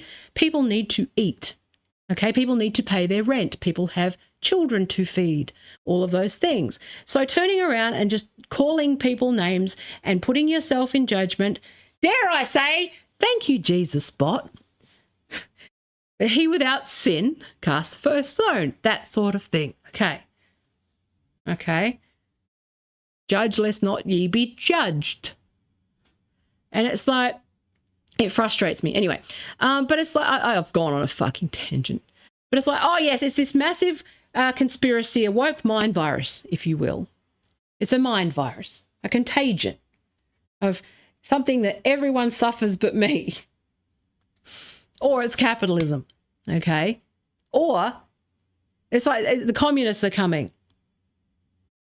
A nation of over 1 billion people. More than that. Is it more than that? I don't know how many fucking lots. More than us. Okay. All of these people want to hurt us. They'd all have to be all on the same page, all at once. All of those. Can you imagine trying to rule a country with that many people in it and not have any fucking skeletons? Jesus fucking Christ. I could barely get. I get annoyed making 4 dinners for people in my house. Anyway, when my children were little, trying to get 3 children out of the house, let alone like govern billions of people. Cut people some slack. They're busy mums.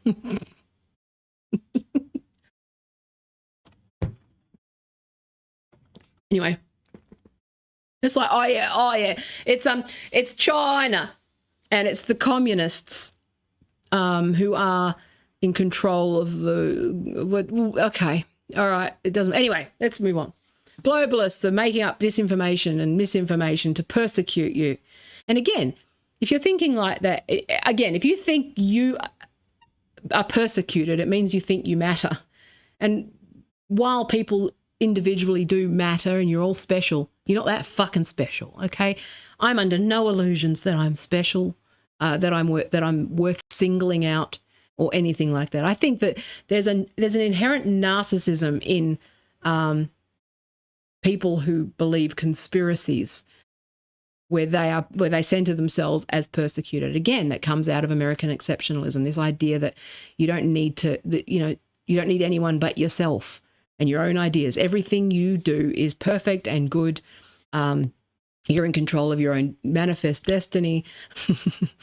You are unique and special, and but you don't need outside information. You don't sit on the shoulders of giants. I mean, it's not like tech used publicly developed technology developed over several hundreds of years.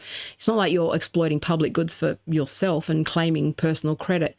I mean, at the end of the day, Facebook was built on PHP.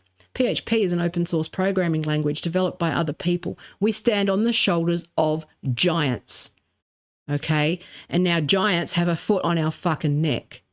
And it's like, no, that's not how. Anyway, this idea that you're unique and special, yes, sort of, but you're not that special in the fact that, like, anyone's coming specifically for you. It's not a conspiracy. It's just, systems, and people aren't to blame for systems. Okay, I've talked about this before, which is that, like, this is where I want the left to be thinking more clearly, which is, I think it's good that people are getting more exposed to Chinese ideas, because there is an erosion of community. And, like, I think a lot of people find, honestly, I think that it is interesting in terms of this idea that, like, is the illusion of democracy worth the individual? Like, again, everything has a cost and a benefit. It's cost benefit at all times. Everything has a trade-off. Okay. But, like, okay, do we want democracy? If this is democracy, does it matter? Like, you effectively even though we're in Australia, we live effectively under US oligarchy. Like, if we broke ranks tomorrow, don't think that we'd be Venezuela in a second? Like, it's about having clarity of thought. Okay. Yeah, okay, that's spam. Sorry, just give me a sec. Don't call people ma'am. There's that feedback too. Call me ma'am, you get blocked. Doesn't matter if you're a spammer or not. Fucking call me ma'am. Fuck off. Anyway, I won't yet. So it's where are we? What was I saying? I got distracted with that comment. No, but it's about, like, thinking things through, like the next steps. Okay. Like, she says, as she completely fucking blanks on what she was saying. No, but it is. Everything has a trade. And it's like, it is just funny how, like, I find it fascinating, the black and white thinking across the board. This individualism, that everything that I do is correct, good, wise. I will never really understand that. Like, I sit here streaming and I just talk shit. And I'll tell you right now, especially today, what's going through my head is, oh my God, get to the point. All this, I've got a lot of negative self-talk. It's like all that sort of stuff. But I'm incredibly hard on myself, right? So I'll sit there and I'm like, oh, fucking get to the point.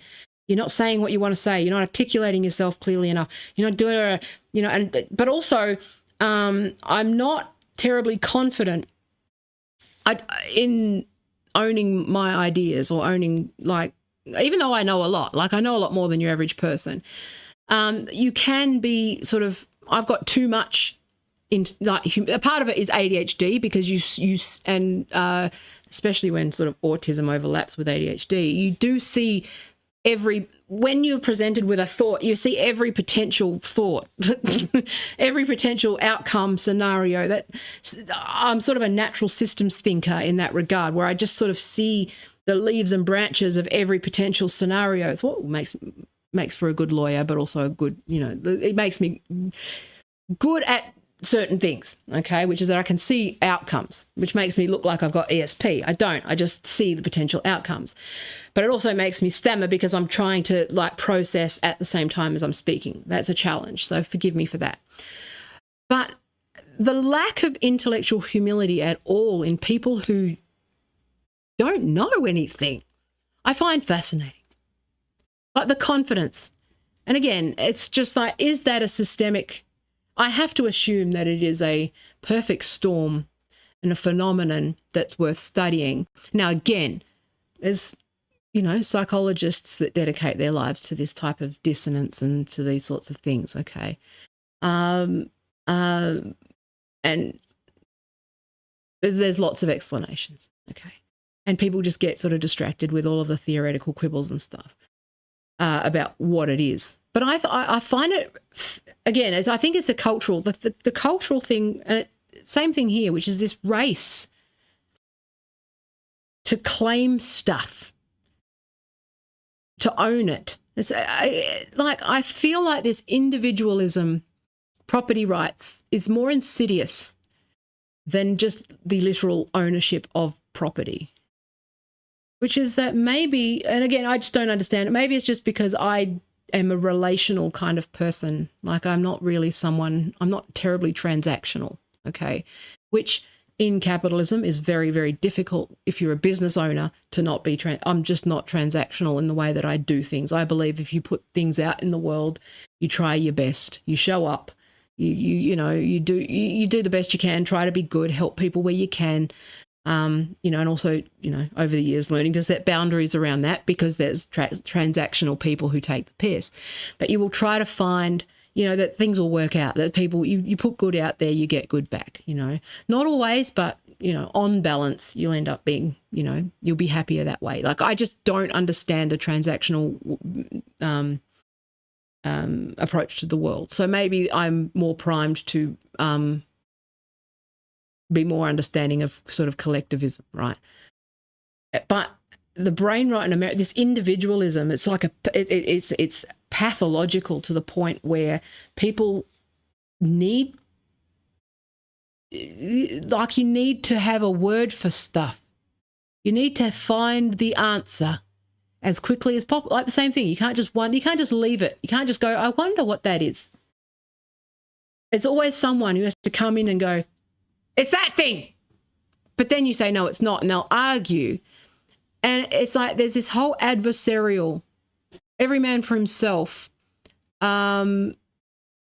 approach to the world, a transactional approach to the world that I just don't understand. And it permeates in ways that are just subtle. And I find it very, again, I'm riffing here. I find it very frustrating that people don't realize that they're not alone in this world, even though they seem, it's like, that's why I was drawn to, doing psychology before I decided to retrain in law after I quit tech, because I thought that there was a therapeutic answer here. But I thought that, because initially with social media, like a lot of what I see, even now, I just see trauma. I just see a fire hose of fucking trauma and pain, like, all day. And I'm someone, believe it or not, despite my opiate ramblings today, I'm generally pretty happy, centered, know who I am. I'm generally pretty, obviously I've got a very noisy mind and noisy brain, but I'm generally quite a content person in terms of my, I've built myself from brick by brick, being born, without any support. I've kind of had to learn everything myself on my own.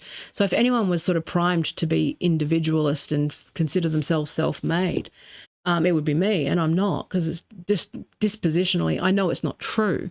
Like, there is no such thing as a self-made person. And I find it very strange. Like, you can't just have a conversation. I don't like these people. Mostly because I can sometimes be that person. Who interrupts everyone's flow and creative flow with an answer or sort of pitting people against each other sort of thing. So you're like, oh, we're just shooting the shit, we're having fun, and we're going, oh, I wonder, and then someone comes in and they're like, I don't know, I can't even remember what I was saying. I'm waffling. I think it's time to go. I think I've outstayed my welcome. That's 2 hours. That's too long. It's too long for me to be talking shit while my brain, I'm foggy. I'm foggy. So, but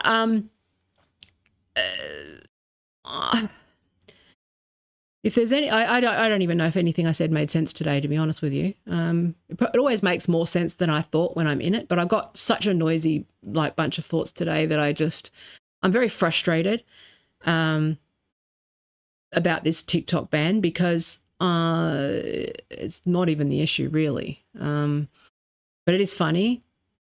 I do love seeing, I just love seeing this class consciousness. I love, but also it is just funny that it's coming from the least, the irony of it all, that it's coming from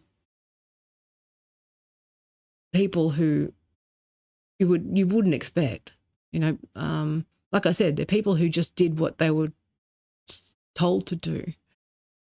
They played by the rules. They took the courses. Like I talk to my real estate people, like I'm friendly to them, and I, say hi and blah, blah, blah. And I try to have a good relationship with people, because I also understand that people aren't their job. Everyone's in a job because they've got to survive. And I think that we need to create conditions where people have more freedom. I don't think you're in any position to be judging anyone in the current system because everyone is trying to survive. And I think that anybody who is calling anyone a bad person or a good person or whatever when they don't have any power, making it about personal qualities, it's like you don't know who's good and bad. Okay, on X. Okay, even this is why it's not the only reason. The main reason is because I waffle and I show up and I don't prepare. And this is the downside of having a schedule, is that off days end up being fucking like this.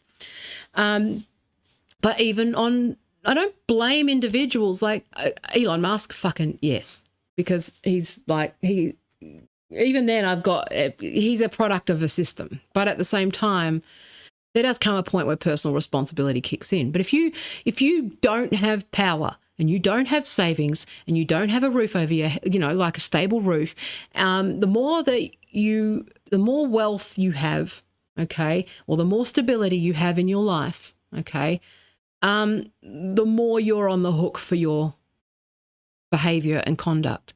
Like, obviously, when people are desperate, I've been, probably because I've lived a life where I've been in situations where I've been desperate and feeling like it's like life's not worth living and all that sort of stuff, and you're not yourself, you're not in your right mind.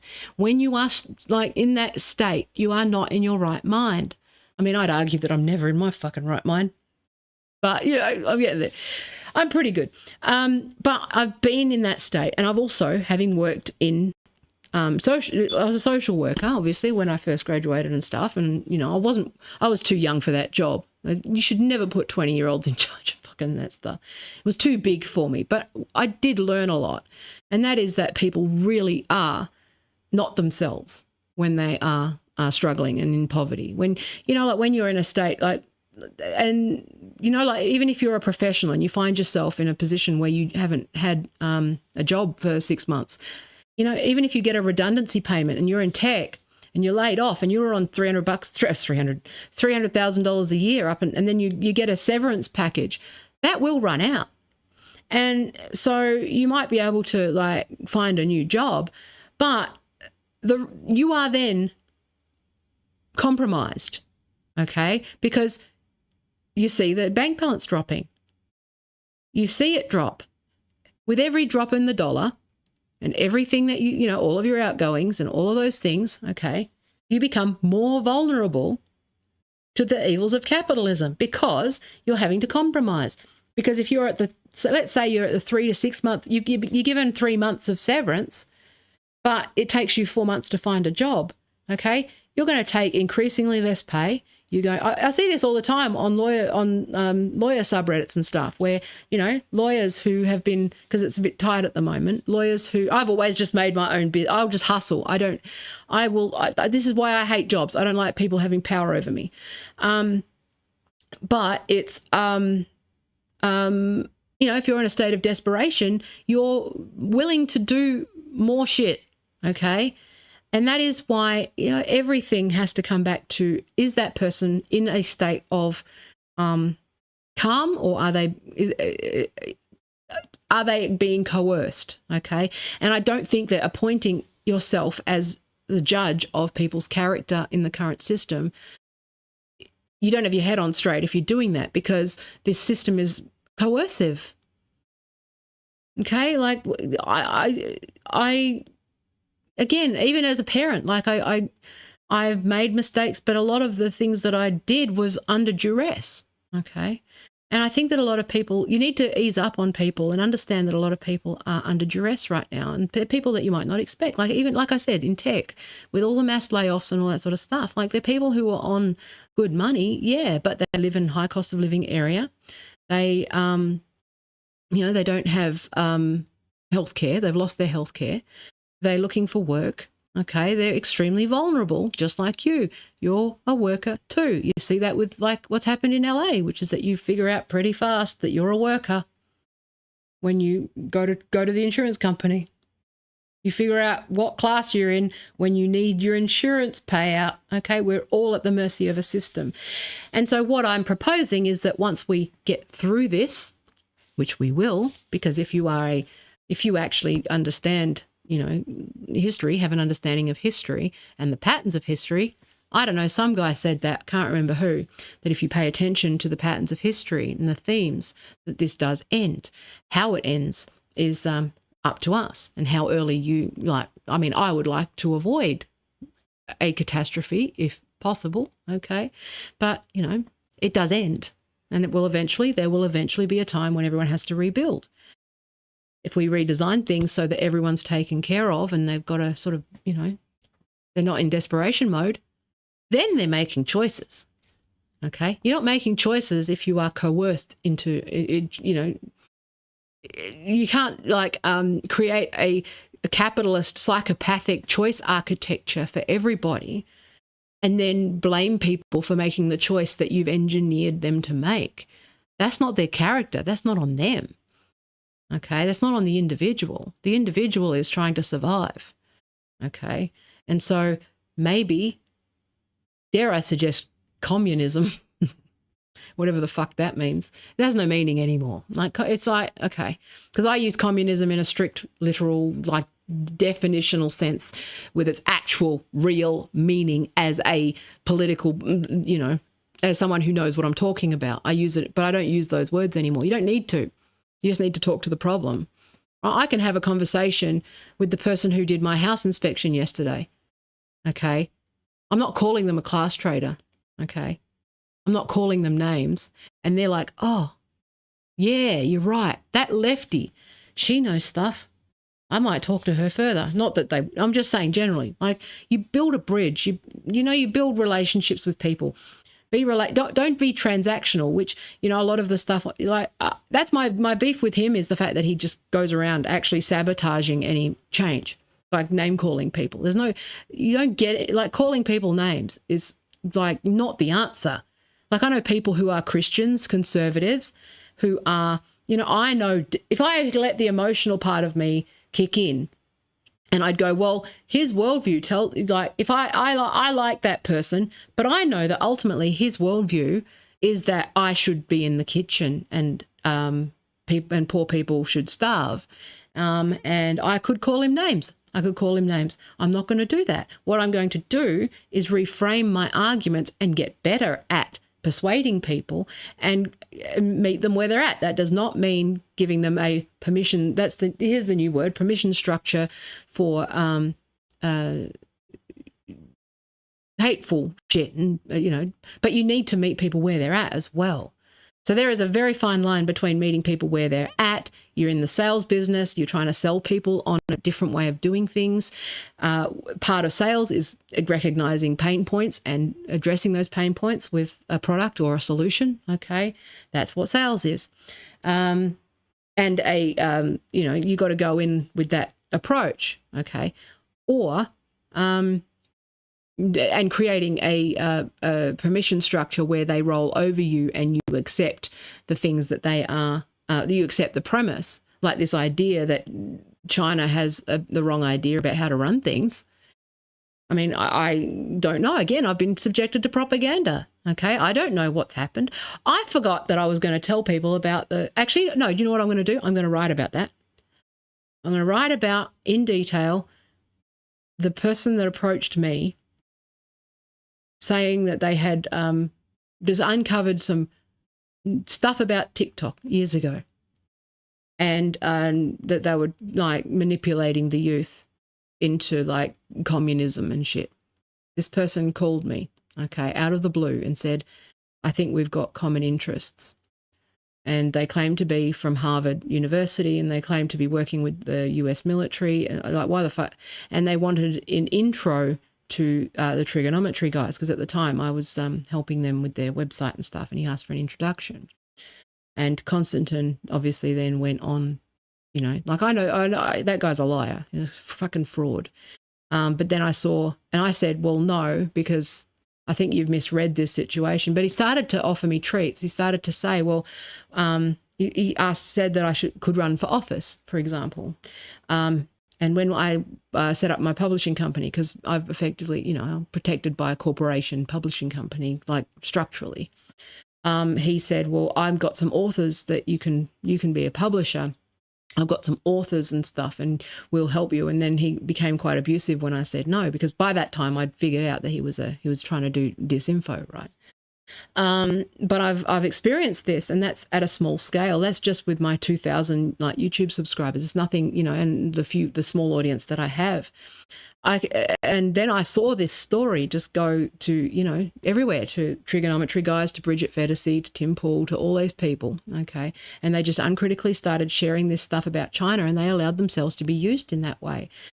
And I've seen this narrative going since 2020. And it was, you know, where this guy was from, I don't know, but he claimed to be working, he said it was an AI company, and they were pop-up, they were like a pop-up NGO, like they just, you know, the usual stuff. But, you know, having seen that Mark Zuckerberg was lobbying the US government to try and discredit TikTok from an anti-competitive point of view for years. And, you know, it's like, well, who do you trust when I've been on the receiving end of these types of calls, because I'm nobody, okay, but they did see me as a potential asset that can be used. After that, I started getting mass reported and shit. So I was like, I know this is dead in the water, because I know that, like, even talking about this stuff, they just fucking, you know, I don't know who it is. I don't know whether it was on behalf of the government. Definitely someone who is not who they say they are. And they get in contact with creators. We had long phone calls, okay, about infiltrating the Liberal Party, you know, all sorts of, and, you know, running for office, all that sort of stuff. And I can only assume that they did that as a call to everyone. And his job, he got increasingly more frustrated, because some people are a lot more gullible than me, and I saw through it, and I was like, nah. I'm not spreading that. It's false. You know, he started going, you need to share this stuff about the Uyghurs. I said, no, I don't. I verify information. And part of the reason that I verify information is because I've been caught out a few times online sharing something. You've seen it. You go back. There's been streams and instances where I've realized that I had been had because I on stream clicked and checked, okay, and found context that debunked the thing. So I got caught when I was first doing YouTube, especially around this gender stuff, like the cherry picking with that. That was because I got swept up in an injustice that I thought was not fair, which was Jessica Yaniv getting Megan Murphy banned using bots and astroturfing, and me being concerned about the selection bias when it came to, because I knew how important a lot of this research data was. And then I saw some of those other researchers who were doing, rapid on, again, you need, the frustration with a lot of these issues is that people are flattening the time and the context. They're flattening the issue, which is that a lot of the, which was at the time, rapid onset gender dysphoria it had not been debunked yet. Okay.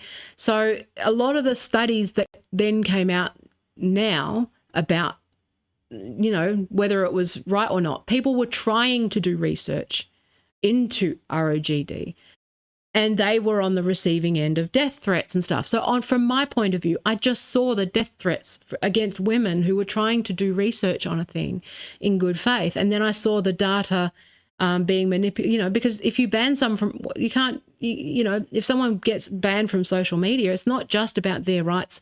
It's about the public good when it comes to access to that data and the ability to conduct research. And like the data's been poisoned across, you know, this is why a lot of my professional interest became about highlighting these anomalies, because if you disappear large groups of people, you can manipulate the narrative, and like I've talked about, like the CCDH and the ADL, the way that they do that, the methodology mattered, okay, and the context of the stuff that they're trying to push matters. Like, as much as I've got a problem with Elon Musk, and you know, I will defend him where he needs defending, and like saying that hate speech went up And it's like, well, what do you define? What was your definition of hate speech? And it's like, well, what they did was they took a few edge cases of the use of certain words and attached the word cunt, which was the largest one, called it hate speech, and also